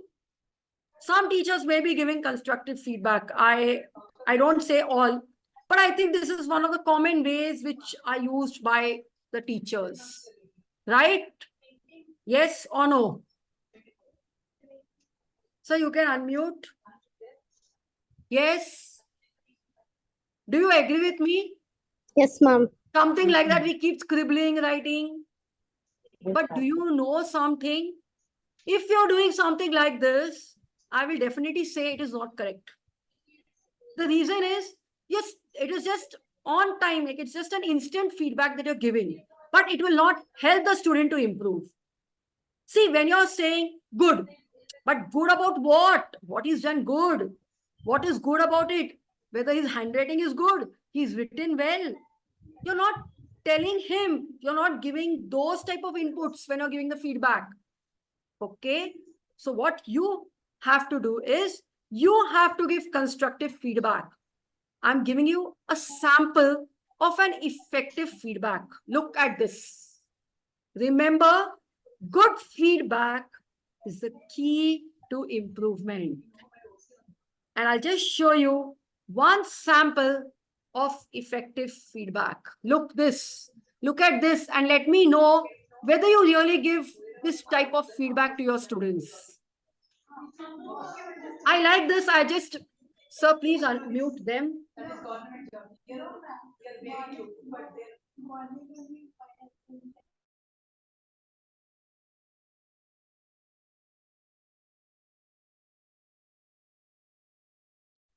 Okay, look at this feedback. See what it says. I'll read the feedback. You'll really enjoy it, and it will teach you something that definitely it has taught me, that one should learn to give feedback in this way. See what it says. There's so much more detail in this draft. Last time we looked at your project, we just had an outline and some great ideas. Now I see you added your research. Remember, when we talked about including specific examples and practical uses of some whatever, you made it happen here. That section now reads like something written by an expert. I see that you organized the information more visually and added a chart. Have you thought of making it bigger? I think it would make a very nice large format. Pull out. Ask some of your friends for their opinion. You could still keep the paragraphs you have, but the graphic organizer you created could get lost in the middle of that text. I could book a computer lab time for you to work on that. Any ideas on the video component? What do you think would be better? Summarizing the information as the author of this report, or the Discovery Channel videos you found, or both? Have you thought about rewriting the introduction? Remember, we talked about how your focus has changed a little since you started, right? Now look at this feedback. It shows that, the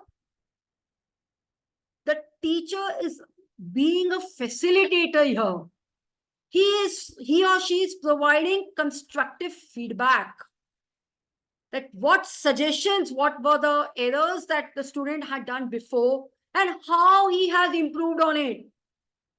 It also shows that, the teacher is totally involved it's totally engrossed and involved and is completely aware of what the student is doing in his project work. Do you agree with me? Do you think you give feedback in such a manner to your students? Yes, my dear participants. Yes. Yes or no? Do you agree with the sample feedback and come to the conclusion it is effective? So you can unmute.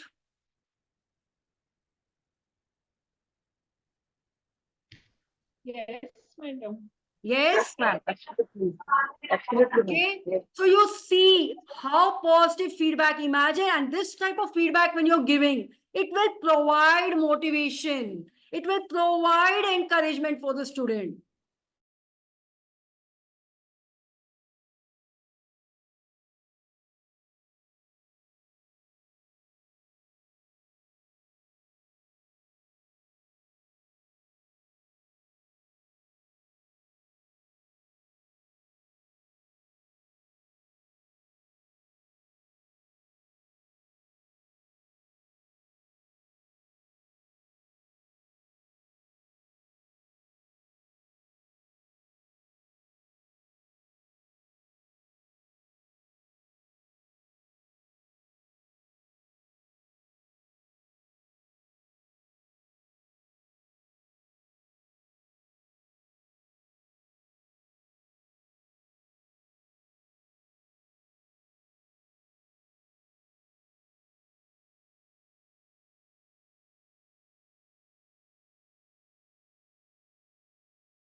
Sorry, I got disconnected. Okay. So you see how constructive feedback has been provided by the teacher, and definitely you will see it will help the student for his future learning. Okay, so let us also try to, use feedback in this manner. So with this, I think I've come about the assessment ways. I wanted to talk about self-assessment, but I think we are already running short of time. Okay. So with this, I end my session. I know I had to talk about rubrics, but I am falling short of time and the next session will be delayed. But definitely I have discussed about outcome-based learning. I have discussed about Bloom's taxonomy, how we can use various assessment techniques to make our teaching effective. So I hope this presentation will help you to, use different, this presentation or today's session will help you to enhance your teaching learning.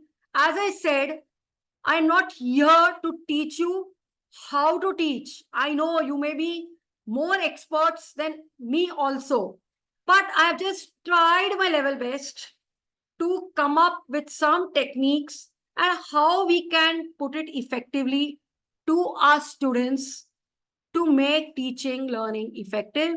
And this is the way I feel we can cater to the needs of our 21st century learners. We can cater to the different styles of learning of our students, where, as I mentioned, where every student is having a different set of abilities and knowledge. So I think you have gained some knowledge and information from this session. Thank you so much for patient listening. And in case if you have any questions, you can please raise your questions. I'll be very happy to answer them.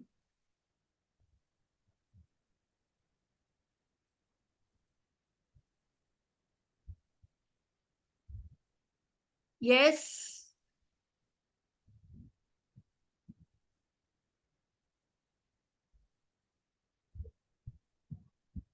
Any questions? Any questions? Ma'am, for that Wiser Me, Hanji. Wiser.me. Yes. You did it and show it to us, ma'am, but you did not tell how to do it like that. So what you have to do is already in a drop-down box, you have Okay. to select the answer. Acha. After you finish selecting all the answers, there's a submit button at the end. Okay. Submit it and it will reach to me. Not to And you, I'll ma'am. be- If we are designing it for the student, Yes. how do I use it? Sir, tomorrow you have detailed session Acha, on acha, okay, Wiser.me. Okay, I okay, have ma'am. used it today, but tomorrow, ma'am, Pradnya Chaudhary ma'am will be discussing in detail. You can do so many activities in Wiser.me. She's going to teach you around 8 to 10 activities, how you Okay. can use Wiser.me. So Okay, ma'am. please Thank don't you. miss out the session, because we as a team have very enthusiastically prepared to deliver the best to you. Okay, okay. So, and everything will be taught from scratch. Ma'am, somebody in the chat box is asking whether we can have the recordings of the session. Yes, sir. We will be Okay. providing you the recordings. Okay, But ma'am. Thank you. please do not be under the impression that since you're going to be provided with the recordings, you will not attend the session. Yeah, that's what. Okay, okay. So I will actually check which participants have attended the sessions, only I'll provide the recordings to them then. Okay. Okay, ma'am. So we will definitely Thank provide you. the recordings, because we want that you should take this teaching, learning to your classrooms. That is Yes, the ma'am. main Yes. aim. Yes, thank you. Okay. Thank you so much. Any more questions? Ma'am, hello, ma'am. Yes, sir. Yes, ma'am. Ma'am, myself, Vijayalakshmi Chinivar. I have one question. Hanji. The reason behind attending this particular FTP is to know about learning, no doubt in that. But at the same time, we are having in UGC NET a teaching aptitude, no, ma'am. Okay. So, yeah, I want to know whether there is any reference textbook alone for the teaching aptitude. Teaching aptitude, special resources. What exactly do you mean by teaching aptitude? Ma'am, whatever you spoke about, like outcome-based education, formative, different people who spoke about. Okay, okay, that way. See, let me tell you, it is not that I've taken from a particular textbook. See, I would just like to tell you my experience from this lecture. See, if you have to prepare your content and you want that it has to be effective and the right content has to reach to the right audience, see, you have to explore a lot. A lot. It's not one particular resource. You have to search from with putting different keywords and getting the content. Like my topic was, I wanted to talk about 21st century. Then I wanted to talk about outcome based. So I have tried putting different types of keywords and collecting different types of resources. And then after that, I have selected the content which I feel is suitable for my audience. So majorly it is a research paper, ma'am. Not research paper. I don't think you will be able to get such things from research papers, but you will get it from Google. You will get beautiful information from different PDFs, from different blogs. You will get I've not used YouTube, but I have used I've used Google a lot, different PDFs, different sites where I've been able to get good information, which is suitable to my audience. And let me tell you, ma'am, to prepare one presentation, it has taken plenty of hours to come up with the content as well as the presentation. So you have to explore. You'll have to explore. Ma'am, can you share your mail ID? Yes, definitely. Okay. See, because ma'am, let me tell you, I design training programs. Okay.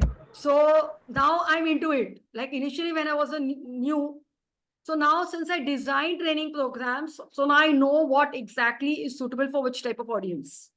So in case if you need help, I will definitely provide help to you.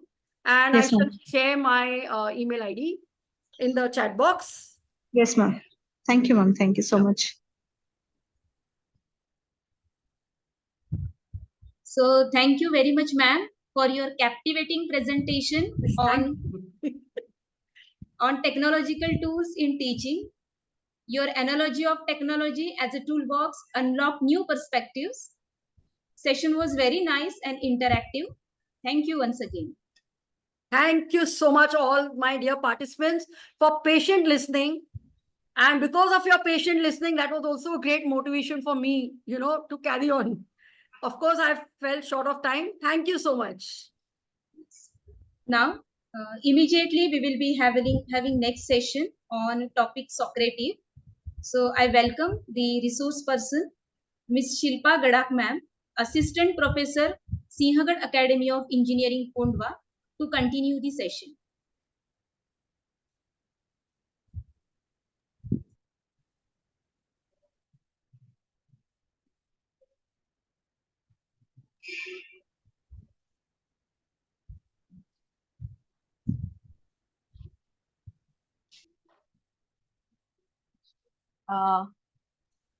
Is it visible? Screen is visible? Yes, ma'am. Yes. Okay.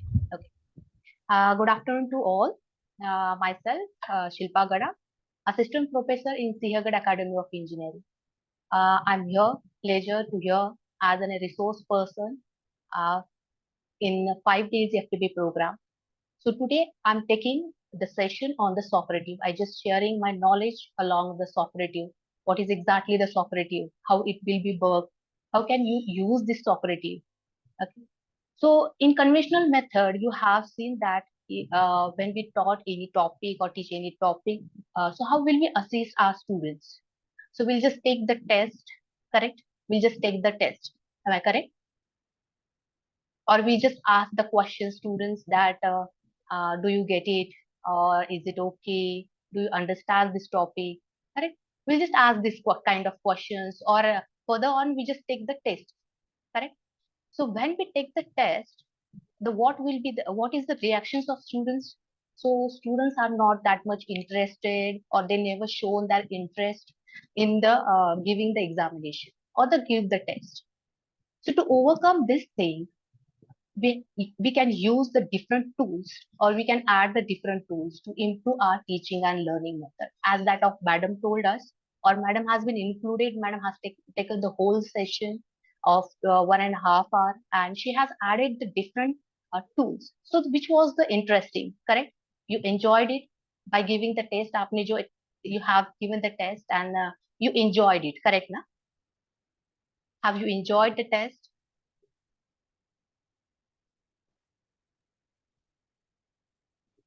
Okay. So she has added the different tools, and with the help of that tools, she gets some spices in her presentation. She helps to make it effective, and she also get it what their audience will understand. Correct? With the help of that the quizzes, she understand what the audience has been getting or understood or not. So like that, I'm going to teach you today, or help with the simple tools, which is the socrative. So let's see the content.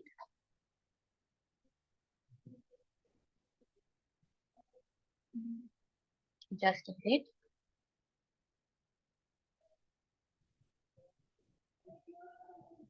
I'll just share it again.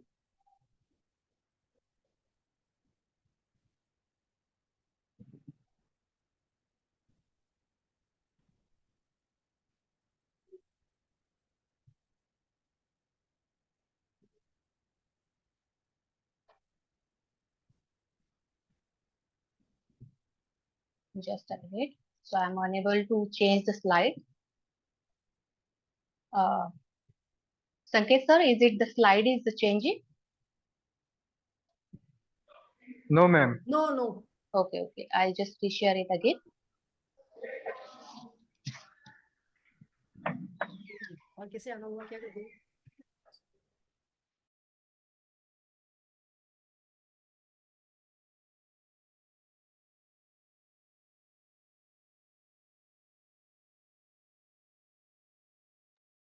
Here it is. So we'll see what is exactly the socrative. Then Why socrative? And we'll see then the demonstration along the socrative. Definitely you enjoy the software using. It helps you in the teaching and learning as well. I think there is I'm unable to change the slide.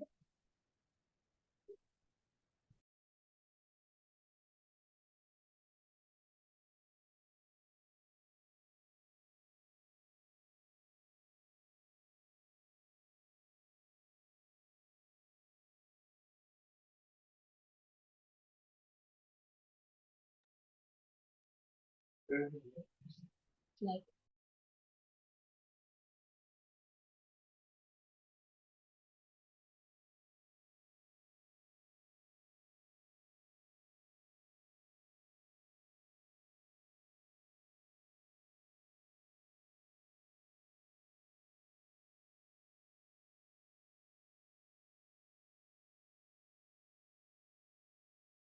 So we'll see what is the socrative exactly. The socrative is nothing but the formative assessment tool, which helps the teacher as well as the learners to assess understanding and the progress in a real time in the classroom with the help of small quizzes, gamification mode, and the exit the ticket. Like exit the ticket is that you can ask the question to the students and they can give the answers in the online format.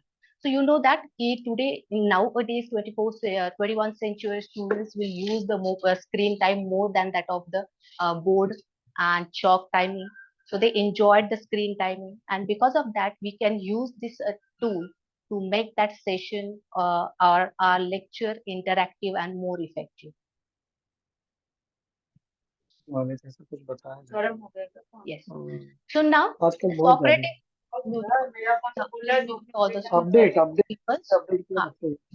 Please mute yourself. Okay.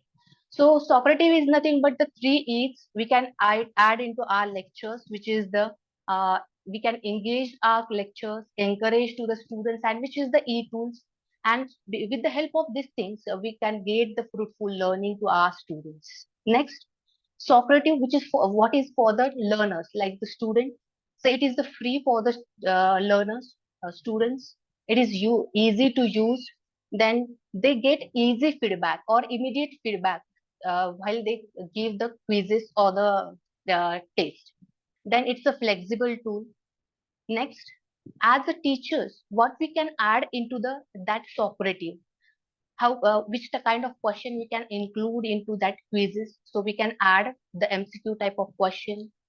We can add the true and false type of question, as well as we can add the short answers types of questions into our quizzes. Next, there is the one tool which is the launch. Launch is nothing but in which format we want to take the test of the student. There is a different format tool kind of launch activities. In that launch is that in which format we want to give the quizzes to the students. So first one is the short start the quiz. In that we'll just personalize the quiz for the students. Then next one is the space racing. This is the one fun the students will enjoy this one. That is, it gives the gamification mode to the students, as well as they can work into the groups and then they can give the quizzes. Next one is the exit the ticket. So in the exit the ticket, the teacher have to ask the question orally, or they have to write the question on the board, and then students will give that questions answers with the help of phone. Okay, next one is the quick question. So in quick questions, it just gives the polls of that answers. Next, that is the interesting part as our teachers. That is, when we take the test, we have to assess the papers. So it takes a lots of times to assess the papers, correct? So with the help of this Socrative tool, we just within a second will get the instant feedback or instant result from the students, which they have given. That is in the different format, like we'll get the results into the whole class Excel sheet. Then we can get the individual students PDF. Then the question wise, specific question wise PDF is also get. So it becomes an easy as a teacher to get the report easy. Next, there is some advantages as well as the disadvantages of Socrative. that is, it has a limited source to give the gamification mode to the students. Then no student sign up, that is the advantage, no student sign up is needed for this socrative. Then it gives the provided downloaded data. Also, it is easy to use. Then if you talk about the disadvantages, so in the free version, there is a paid and the free version also. In the free version, there is a limited activity that we can perform. And in the exit the ticket, for the exit the ticket icon, that we have to ask the questions to the students, or we have to write the questions on the board. And as we discussed, there has some limited free access only. If you paid, we just take that different activities here. So this is the plan of a free version. In that free version, we can the 50 students at a time can enter in that examination. Then one public room, like classroom, there is a classroom like that. The public room is there. So one public room is just created in free version. Next one is the launch. In the launch, there is I have shown you that there is a number of activities into the launch. So at a time,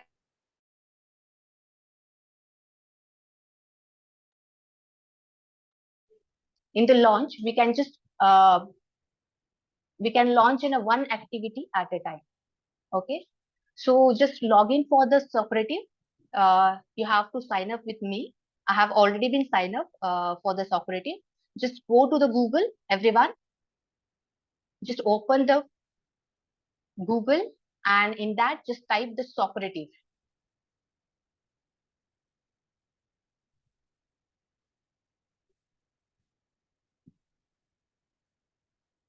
Have you entered?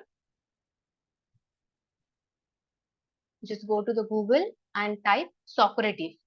So here, home page will be opened here. And in that, there is a two icons, that is the student and teacher, student login, and second one is the teacher login.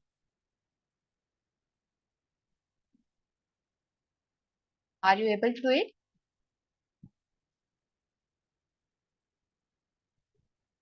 There is the, in Socrative home page, there is the student login and the second one is the teacher login.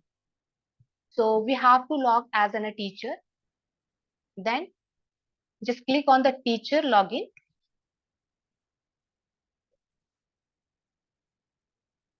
Okay, are you with me? Okay, just click on the teacher login. Then when you click on the teacher login, just sign here, that is sign up for free. We are not going for the paid version for today. So we'll just sign up for free.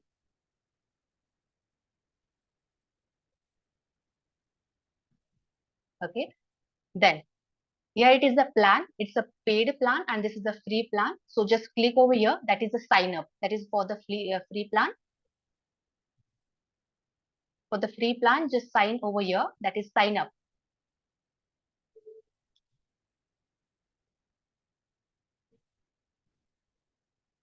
If you are facing any problem, just drop the message into chat box. Okay. Have you clicked on it? Have you signed up?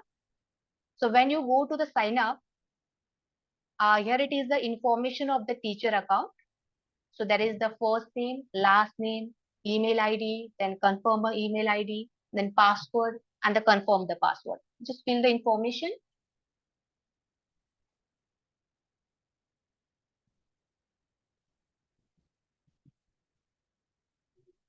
Okay.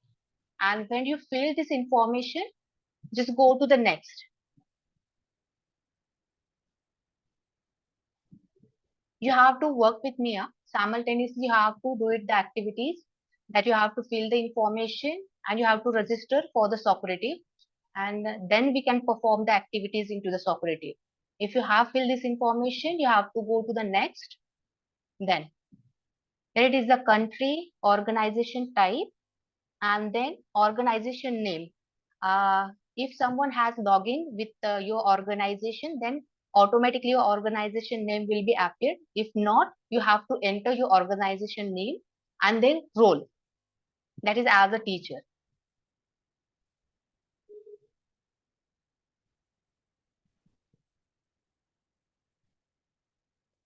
Okay. So if you have login with this, so you have to go to the next. So here it's a socrative. This is the symbol for the socrative and finished.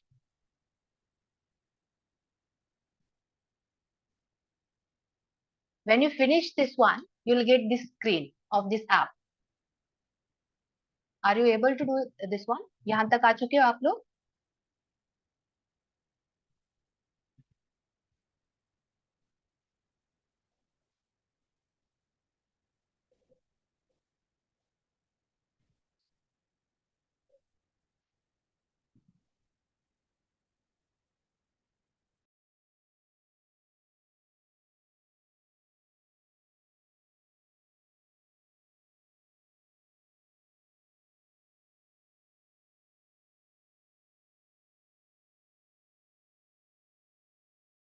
This is my same screen, which is of the socrative. So you can see here, there is a number of tab is here. That is the launch. I explained it. What is exactly the launch? Launch is that in which format you want to give the paper to the students. That is the quiz, space race, and exit the ticket. I'll explain it later. But in short, it's the launch is nothing but to give the question paper in different format to the students. Then next, you just see this one. The next one is the library. So in the library, we have, if we have already prepared the quiz, that will be appeared into the library. In the library for the free version, we can just create and 5 quizzes only. As well as that 5 quizzes, if the work is done with that 5 quizzes, you can delete it, the quiz, and you can just add the new quiz. Okay, in the library there is that 5 quiz you can prepare in the free version, and that free version quizzes, if the work is done, you can delete it and just add it another quiz. Next one is the discover. This tab has been added recently that I have seen in 1 month.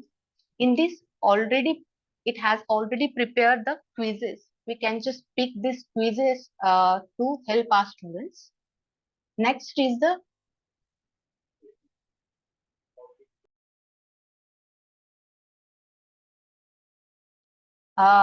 do you help with the login process again? Okay. So in the login process, we just have to go to the socrative. You have to go to the socrative. And when you go to the socrative, on the home tab, home page, you have to go to the students login and the teacher login. Okay. We have to log in as a teacher. So just click on the teacher login. And if you clicked on that, there is the sign up for the free. So we'll just choose the free version for today's session.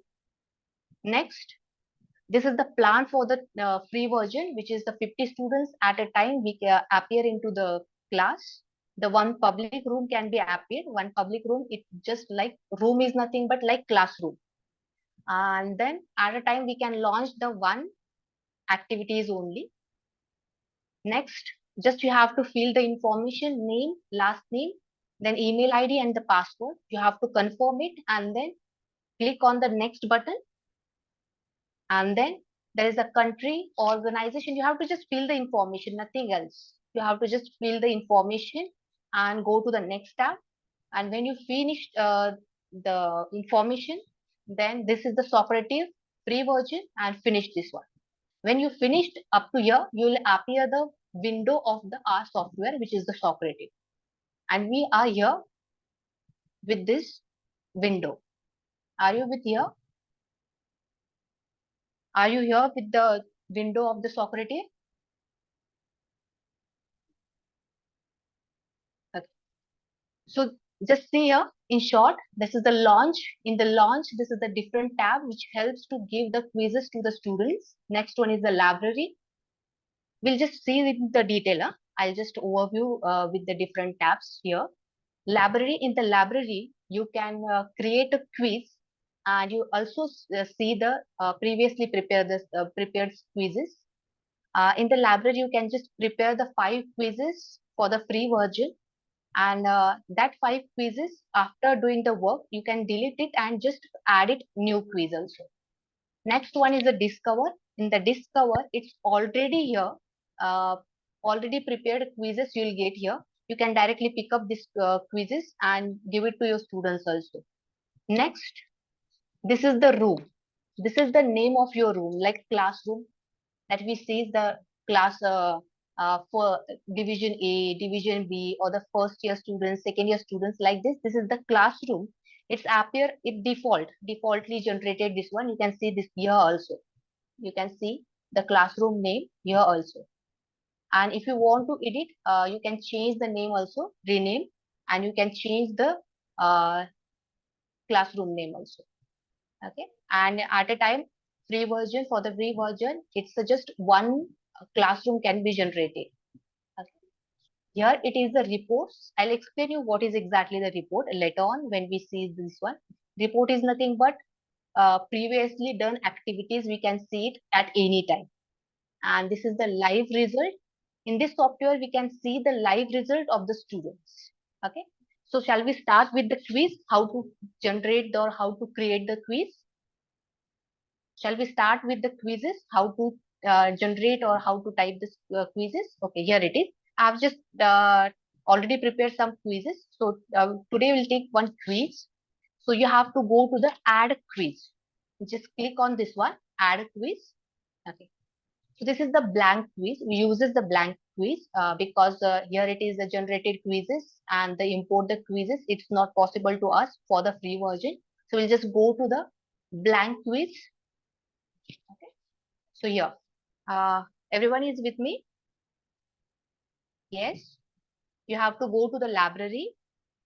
And when you go to the library, you have to click on the right corner, upper corner, which is the add quiz. And after the add quiz, you have to go to the blank quiz. And when you go to the blank quiz, you will get this one. So just enter the any title. So I'll just enter socrative.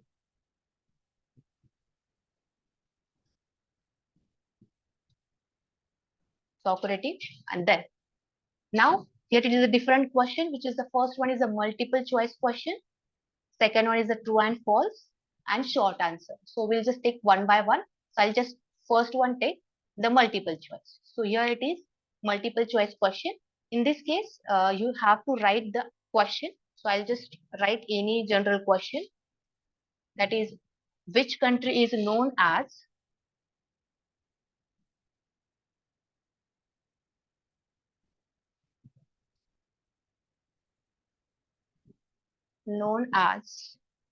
the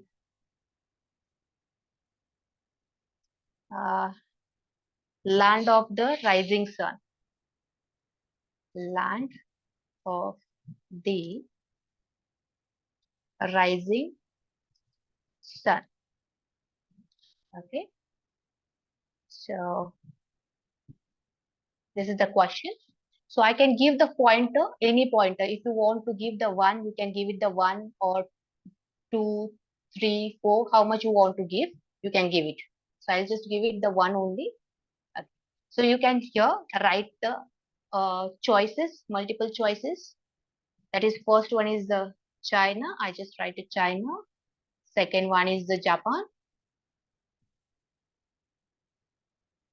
Third one is the South Korea. And the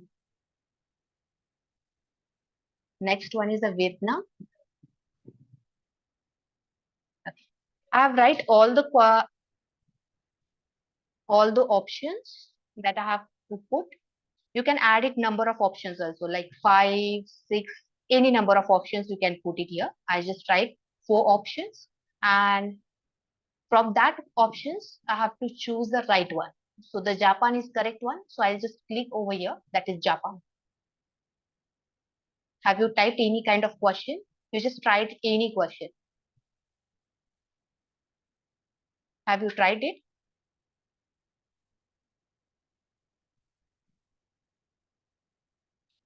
Okay.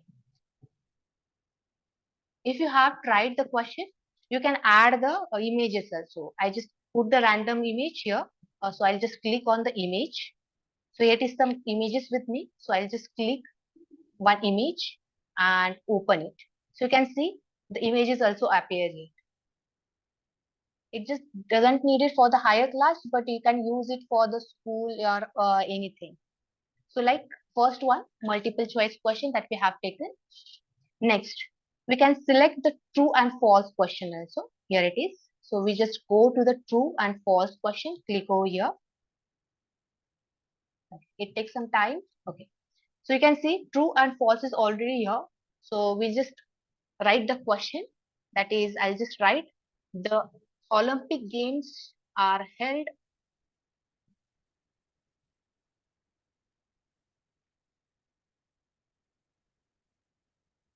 Olympic Games are held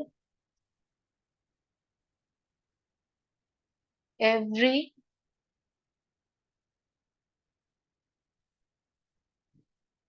every 3 years. Okay. That you know the false, correct? The Olympic Games are held every 3 years. I have just put the question and the answer is false. So you can just edit this one also. Again, pointer, you can edit the pointers. We are learning for the teachers only how we generate the quizzes. So here you can add the image. So I'll just add here the symbol of the Olympic. So this is the, okay. So I've just added one true and false question. Okay. Then for the short answers. For the short answers, you can just write the question also, and also you can add the answers also. For the pointers, if you want to give the pointers for the particular answers, so you have to add the point options here. So I'll just write who holds the record for the most career goals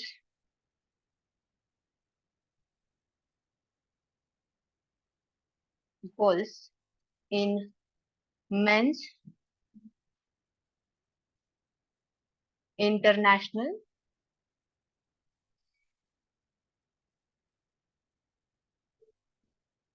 football. This is the question. Okay. So I have to add the pointer. So I have added the one and I have to write here the answer. So the answer is Cristiano Ronaldo.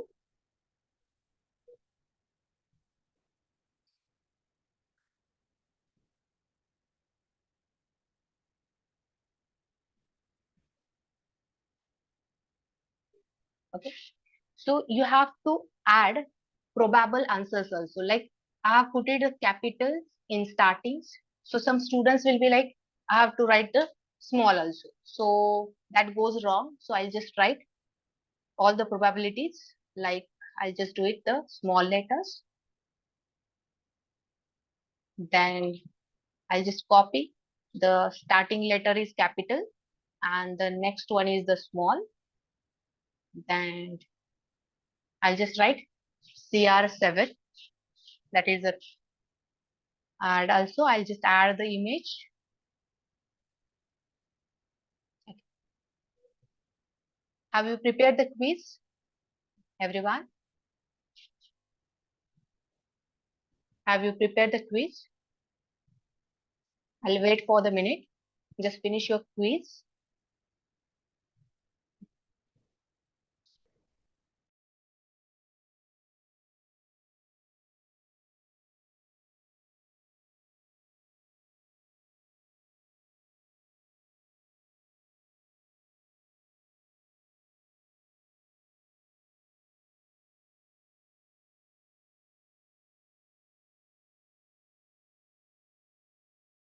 Okay. If you have prepared the quiz, so I just added the varieties of problem questions to understand you.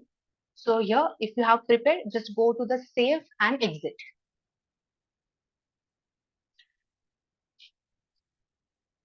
Just go to the save and exit.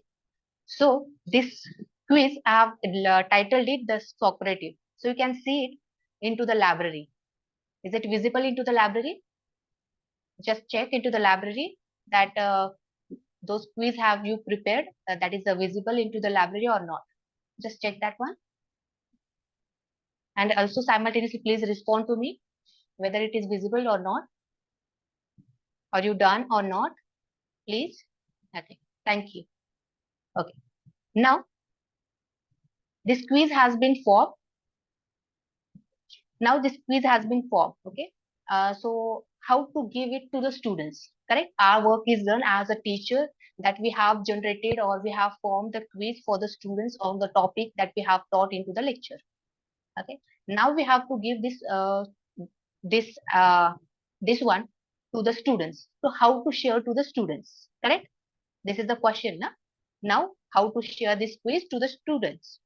So you have to share the quiz, you have to go to the launch. Just go to the launch. Okay, simultaneously do it, Nitya. And that is the launch. In the launch, there is a 3 varieties of type that you can use to give the students. So first one is the quiz, next one is the space race, and the second one is the exit the ticket. We see one by one. Okay. Okay. So first one we go to the quiz. Okay. Yeah. When we clicked on the quiz, all the quizzes that we have been created, it has been visible here, correct? So I'll just click those quiz that I want to give to the students. So this is the socrative that I want to give to the students, correct? So I'll just click on this. When I clicked on this one, there is a number of options will be appear, like instant feedback. So I want an instant feedback. So I'll just click on the same, that is the instant feedback. Then you can shuffle the questions if you tab it here on. So question will be shuffled. Okay. Then if you click on here, shuffle the answers. So answer will be shuffled, like A, B, C, D. What options we have given, that will be shuffled like students to students. Then show question feedback. So I have just opened this one tab. Okay. So if you want to do the changes, you can do it. And then you have to go to the launch. Okay. So when you go to the launch, have you launched your quiz as a teacher? Have you launched it? Okay. When you launch it, you can see I have automatically shifted over the live result. You can see it. I was into the launch, and when I launched the quiz, I have already automatically shifted over the live quiz, or sorry, live result. Okay. Now in this quiz, we'll just see the one demonstration. I'll finish this one, and we'll just take one quiz with you as a students, how you have to give the question. How you have to give the examination. We'll see it. So I have launched the different quiz. So everyone, have you understand? Okay.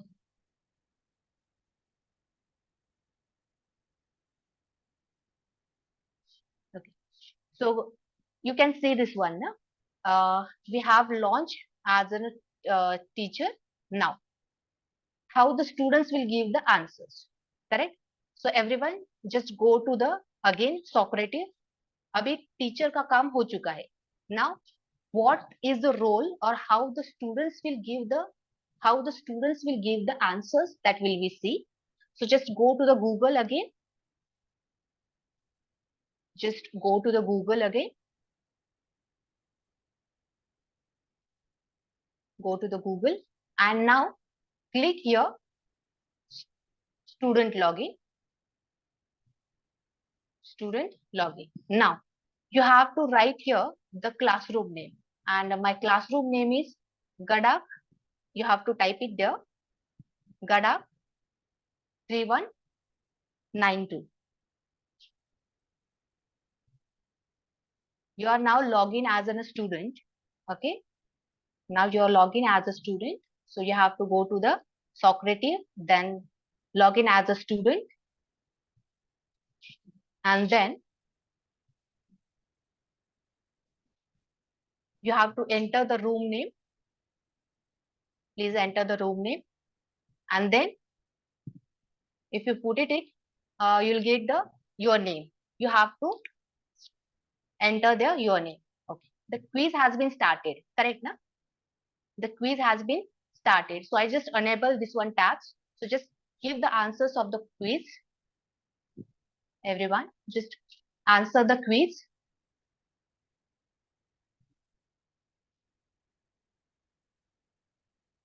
Only 5 participants has been entered.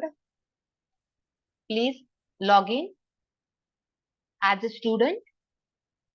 So you'll understand that how the students will enter into the Socrative. I have launched the quiz as a teacher. Then you all have to go to again Socrative. Then log in as a student. And when you log in as a student, you have to enter the name of the room, which is appear here. And then your name.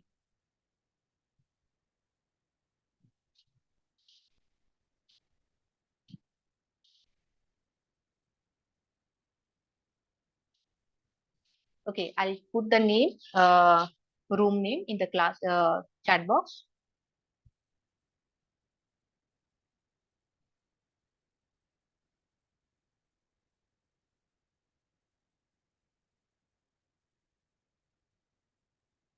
Okay, here it is. I have shared the room name in the chat box.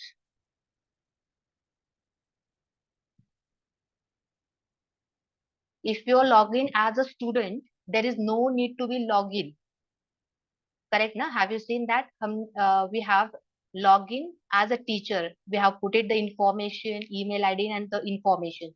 But when the students is getting login, they never need an email ID or any information. They have to just enter the room name. They have to just enter the room name, their name, and they are able to log in into the Socrative. Please give the feedback. Only 12 participants has been given the feedback. So here you can see I have just turned on the, okay.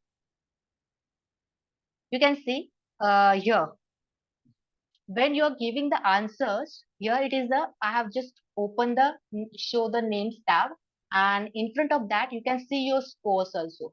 You can see your score here, correct? As well as you can see the scores individually as the question wise. You can see the question wise result here, correct? If I open this one tab, so you can see also the wrong, right, which is the wrong, which is the right as a teacher. The screen is for my screen is for the teacher.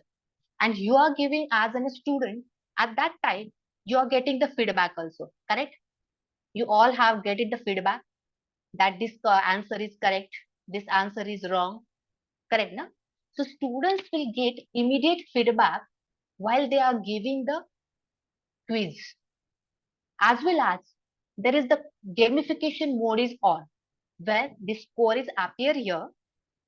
When the score is appearing here, they will just enjoy this one. When you display the screen, and at that time, when the students is giving the quizzes, they just enjoy this quiz, like who is finishing earlier, who is getting the more answer, or they just enjoy these quizzes, correct? So you can see this one. This is just give us, this is give us, this is giving us the gamification mode, like they just enjoy it, also encourage to give the examination types, or they just encourage to give the quizzes, and you enjoy to give the answers of questions. As well as if you want to turn, after all, when you finish the quizzes, you can turn on the options also. You can see this one, options also. Okay. So thank you everyone for. No, student can't give the multiple answers for the same question.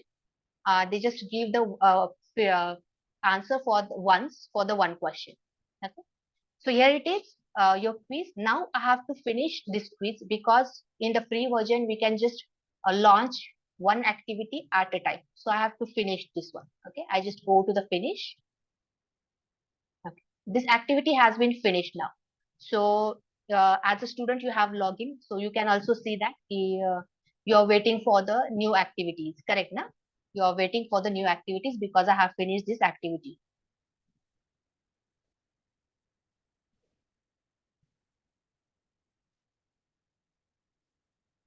Okay. So now, when you do it, now you can see as an export the result. Now, if we go to the here, export the result. Now you can see as an individual student feedback, PDF result, or you can complete result Excel sheet is also get. So I'll just click it here, complete result Excel. So I'll just download it. Okay. So you can see here,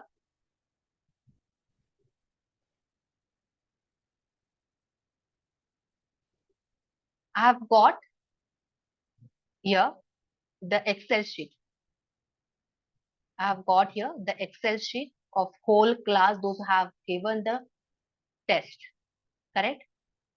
Those who have given the test, here it is appear their answers in the Excel format. Okay. Then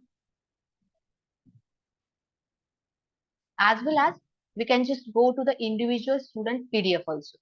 So I just download individual PDF.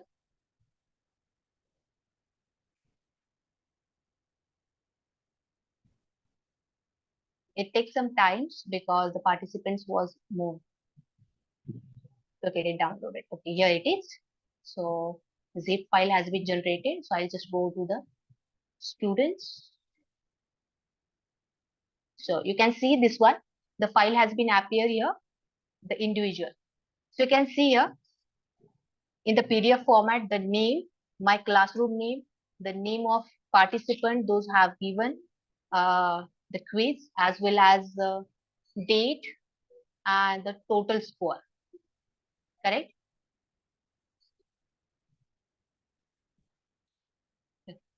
So we'll close it. So this was the first activity, that is a launch. In launch, we have seen the quiz. Next one, we'll just go to the space racing. What is the space racing exactly? So if we clicked on the space racing, and in the space racing, if we choose any quizzes like Socrative, I'll just select it again, Socrative. In the Socrative, I just go to the next. Here it is. Now, space racing is for the teamwork, like or the teamwork or the group work. If the students is working in the group, like 5 students or the first 6 students, they will work in this group and they can compete to each other. Like, I'll just choose the team number. Supposed to be there is a 5 or 6 or up to the 20 teams can be entered at a time. So I'll just select just randomly 4 to 5 teams. Okay.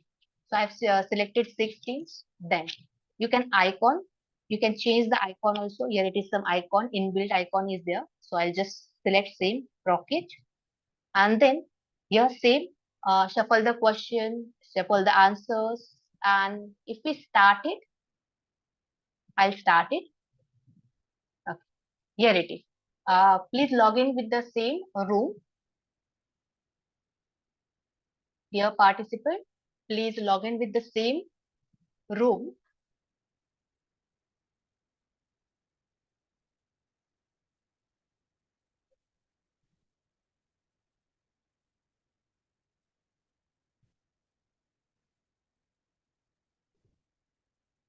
Yes, we can use it with any language. There is a number of languages is there. When we was forming the quiz, there was a number of options for the quiz. So you can see, this is the space racing. So when we display the screen into the classroom, students definitely enjoy this one. Students will just enjoy this one, how the space racing is going on, the rocket is moving onwards, and what is my room name. So the group name has been appeared to you guys, not for me.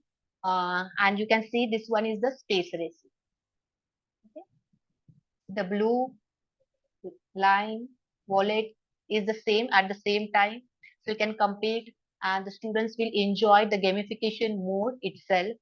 So here, if I finished it, same, I'll finish and same, I'll just generate, I'll just get it the result. See, you can see this one. This is the result of this quiz. Though question number one, all of has been given the answers in 100%. Now you can see the individual results also of the participants. So what is the space racing? Space racing is nothing but you can do the team activities or the group activities at a time. The 4 students will work as in a team and they can discuss with each other and give the answers of the question. And they just enjoy this gamification modes also. That the 21st century students definitely enjoy this gamification mode. Okay. Next is the launch. In the launch, there is the exit the ticket. Now, in the exit the ticket, you can see when we teach any topic into the classroom, there is not an every student they give the answers like, do you understand? We'll ask the question, do you understand everyone? So some few students is like, yes, we got it, we understood it. Or if we ask the question to the student, some few students just respond to us. Not whole class will respond that we understand or we just got it or we never got it this question like this. So we can just take the help of the exit the ticket. In the exit the ticket, if we launch it, just exit the ticket. In the exit the ticket, we are not launching any quiz. We are not launching any quiz into the exit the ticket. We are just asking the question to the student like, first question is that, how well did you understand today's material? So there is the 4 option that you can appear if you have login as a student. If you have login as a student, there is the 4 options that you got it. That is totally got it, then pretty well, then you can see as in a not very well, not at all, correct? And according to that, you can give the answers. Okay. So when you go ahead, the second question on your screen or student screens will be appeared. That is, what did you learn in today's classroom? So don't dash it. You have to write your answers in words.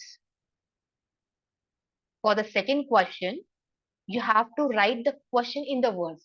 This is the exit the ticket is for those students who never more interactive in the classroom. So it helps the students as well as teachers to interact with the teachers in this format. Like second question is, what did you learn in today's classroom? So you can give the answers in wordings. So we understand this one, we understand this one. So they can write it the answers of the question. And the third question that appears on your screen when we do the exit the ticket, which is the please answer the teacher's question. And when this will be appeared, teachers need to ask the question orally or they have to write the questions on the board. Like we have taken some content in the classroom. So I can ask you the question orally, that is, what is the importance of the exit the ticket? So you have to give the answers as a student. What do you understand from the exit the ticket? So if I ask you the question orally, what is the space racing? So you have to write the answers there. Teachers will ask the question orally or write the questions on the board. As the students, you have to write the answers in socrative. Okay. So shall we finish this one, exit the ticket also?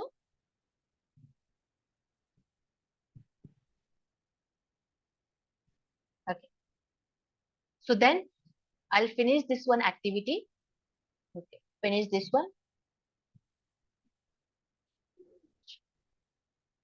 And have you got it? How to generate the result, individual Excel sheet and all?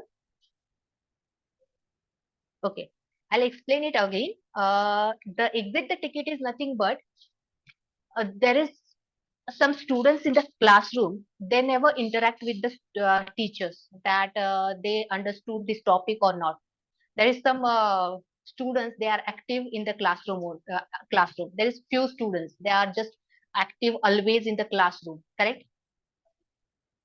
So when we ask the students in the classroom, have you understand this topic? So few students that is active, they just answered it, yes, we got it. So we consider that whole class has been understand this topic, correct? We do the same, correct? Now we just ask them, have you understand this one? And few students will respond, and we just consider that our whole class has been understood this topic, correct? But there are some students in the classroom, they never understand the topic, but they are unable to give the response, correct? So we just use the exit the ticket. This is not that any quiz we are launching. We are just go to the launch and exit the ticket. Exit the ticket is that it just asks the question. That first question is, how well did you understand today's topic? So the each and every students will give the response to this question. If each and every students will give the response, so we'll just got it how much students will get it the topic or not. The second question is that what did you learn in today's class, correct? So in this question, students have to write the question or type the question, sorry, answers. And the third question is that please answer the teacher's question. So in this third categories, as a teacher, I have to ask the question to the student, like what is the socrative? So students will type the question and they will give the answers. Like I'll ask them, what is the space racing? So they will give the answers like this. So, so like this, we just understand, I will get it, how much students will get the questions or the topic. Okay. So I'll just finish this one, exit the ticket. Then in the library, you can see this is the quiz that we have formed. So you can just delete this one quiz also. Just we have formed this one, socrative. And if you go here, you can delete this one, just delete. So you can see I have deleted one quiz because there is a limit for the 5 only. Next one is the discover. In the discover, there is the already some topic has been given like math, then science. I just choose the science. Now in the science, we can see here it is the classes. So we can choose the class also here. So I just choose the class. You can choose the classes also. And that is the chemistry or the physics that you want. Then if you choose the grade, so you can just choose the grade also like 10th grade. So the all the question quizzes which is for the 10th grade is appeared here automatically. So you can use this one quizzes also. So how you use this one quizzes that is already formed. So we have to just choose the subject. Then you have to go to the class, which class you require, that is chemistry or the physics. So I just selected particularly chemistry, then grade level. So I'll just select the grade level, that is the grade 10th. And you can see the all the chemistry quizzes is appeared here along the different topics. Correct? So I have to import these quizzes into my Socrative. So I'll just go to the view details. Okay. So in the view details, you can see the quiz here. Okay. Here it is a quiz of the 3 pages. And I'll copy quiz to my Socrative account. I'll just click over here. Okay. You can see the imported. Okay. It is imported. Now I can see this one into the my library. This is the quiz. That is a periodic table. Correct? I have just import the quizzes which is already been formed into the Socrative app. Are you able to see? You just try the varieties of quizzes there.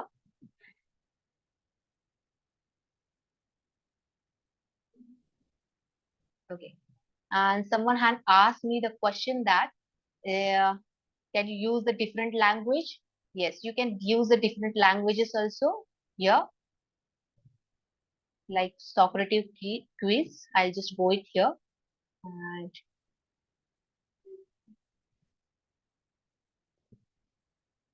you can use here. So I just click it here. So you can use the any languages here for the question. Like you can use the bold, italic, underline, and all the things. You can use the different languages also here. Then we have seen the discover. What is exactly in the discover? Correct? Have you checked that tab? Discover tab. Yes, please. Have you discovered that one? That is the English language, math, science, and all general topics has been given here, and already quiz is formed here. So next one is the room is nothing but you have seen that is a room. That is only one room is appear here. You can't generate the number of rooms in the free version. Next one is the reports. Now, recently, what activities I have done and what responses I have got it from this audience, I can see here. So today you can see on the 22nd April, I have launched this much activities, correct? And the time is also appeared. So I can just see the responses later on also. Just I can click it here and I can see the responses of that activities. And again, I can download it, export it individually also, and in the Excel format also. Okay. And the next one is the live result that you have seen. When we launch the quiz, it automatically goes to the live quiz or the live result. Okay, this is all from my side along the socrative. If you have any doubt into the socrative, you just feel to ask the questions in the chat box. Please write down your questions if you have any doubt in the socrative. It just helps to the teachers as well as the learners to make it the examination in simple way, or we'll just analyze the result of the students in easy format just by creating the quizzes. We just create the quiz in a 3 format like short answers, MCQs in true and false. Yes, sir. We'll definitely share the videos of this session that you can see it and practice it more.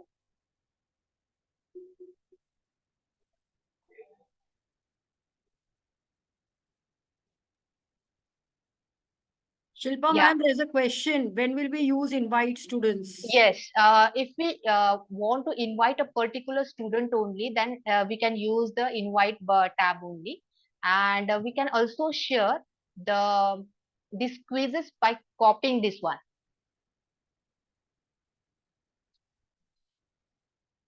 Okay, pause is like simple. When we launch the quiz, at that time, if you want to discuss on the same topic, like that question, if I already launched the quiz and students is giving the answers, but I want to discuss along that any particular topic, so I can just pause the quiz. So that students will pause on the same question and I can explain that question, and then student can give the answer. Like this is the pause.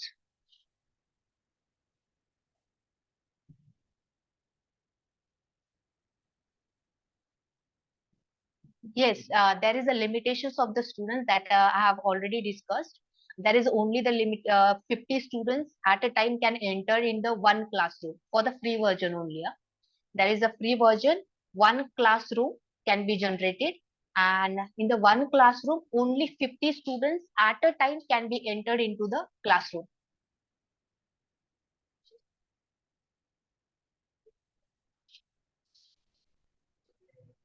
Okay, if we send it the wrong assignment to the students, in that cases we just finish this one quiz and we again launch the correct one. We have to finish the wrong assignment, and when we finished it, we can just launch it correct one.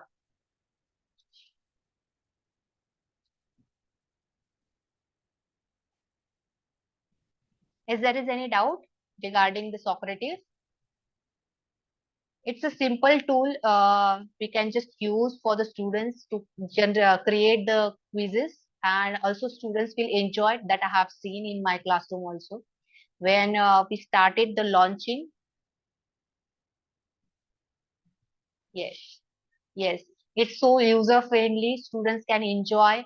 When we shows the result, they definitely enjoy this tool.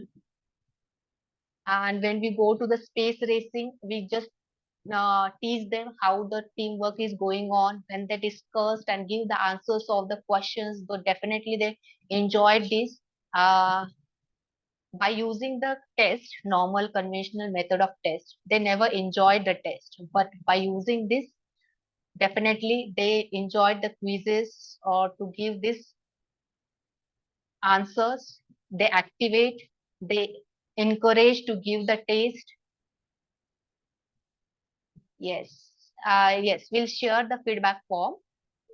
So if there is not any question, so I'll conclude from my side. Okay, I'll conclude, ma'am. I'll conclude from my side. Thank you to all. Okay, thank you very much, ma'am, for showing us how to use Socrative. And thank you for sharing your ideas with us. Definitely, they will make a big difference in how we teach. Thank you once again. Participants, the attendance and feedback form will be shared in chat box only. Hanji, we are sharing the feedback link. Please stay connected. Just a minute. Sanket sir, please डाल दीजिए.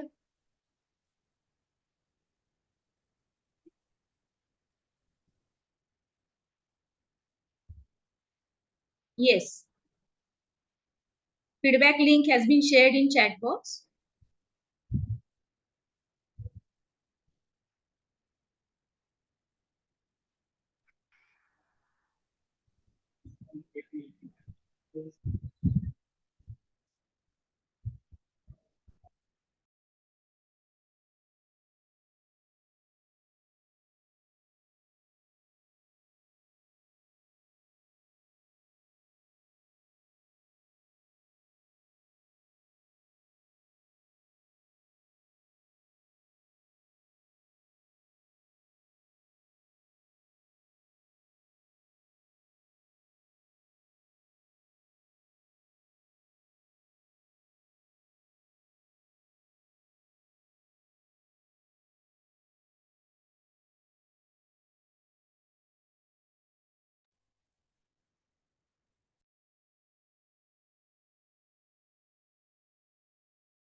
With this, I conclude all sessions of day 1.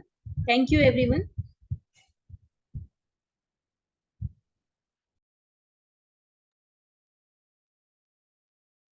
I hope all participants have learned something today from these sessions.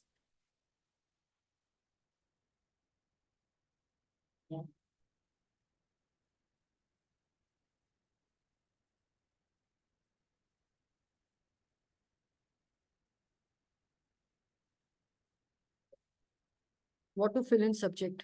Subject means आपका जो subject है. Whatever is the subject that you're teaching.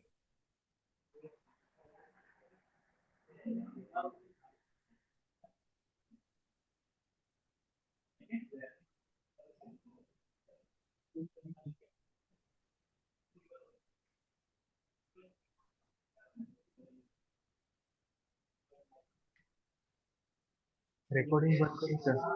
Recording. बंद कर देता हूँ. Yes, yes.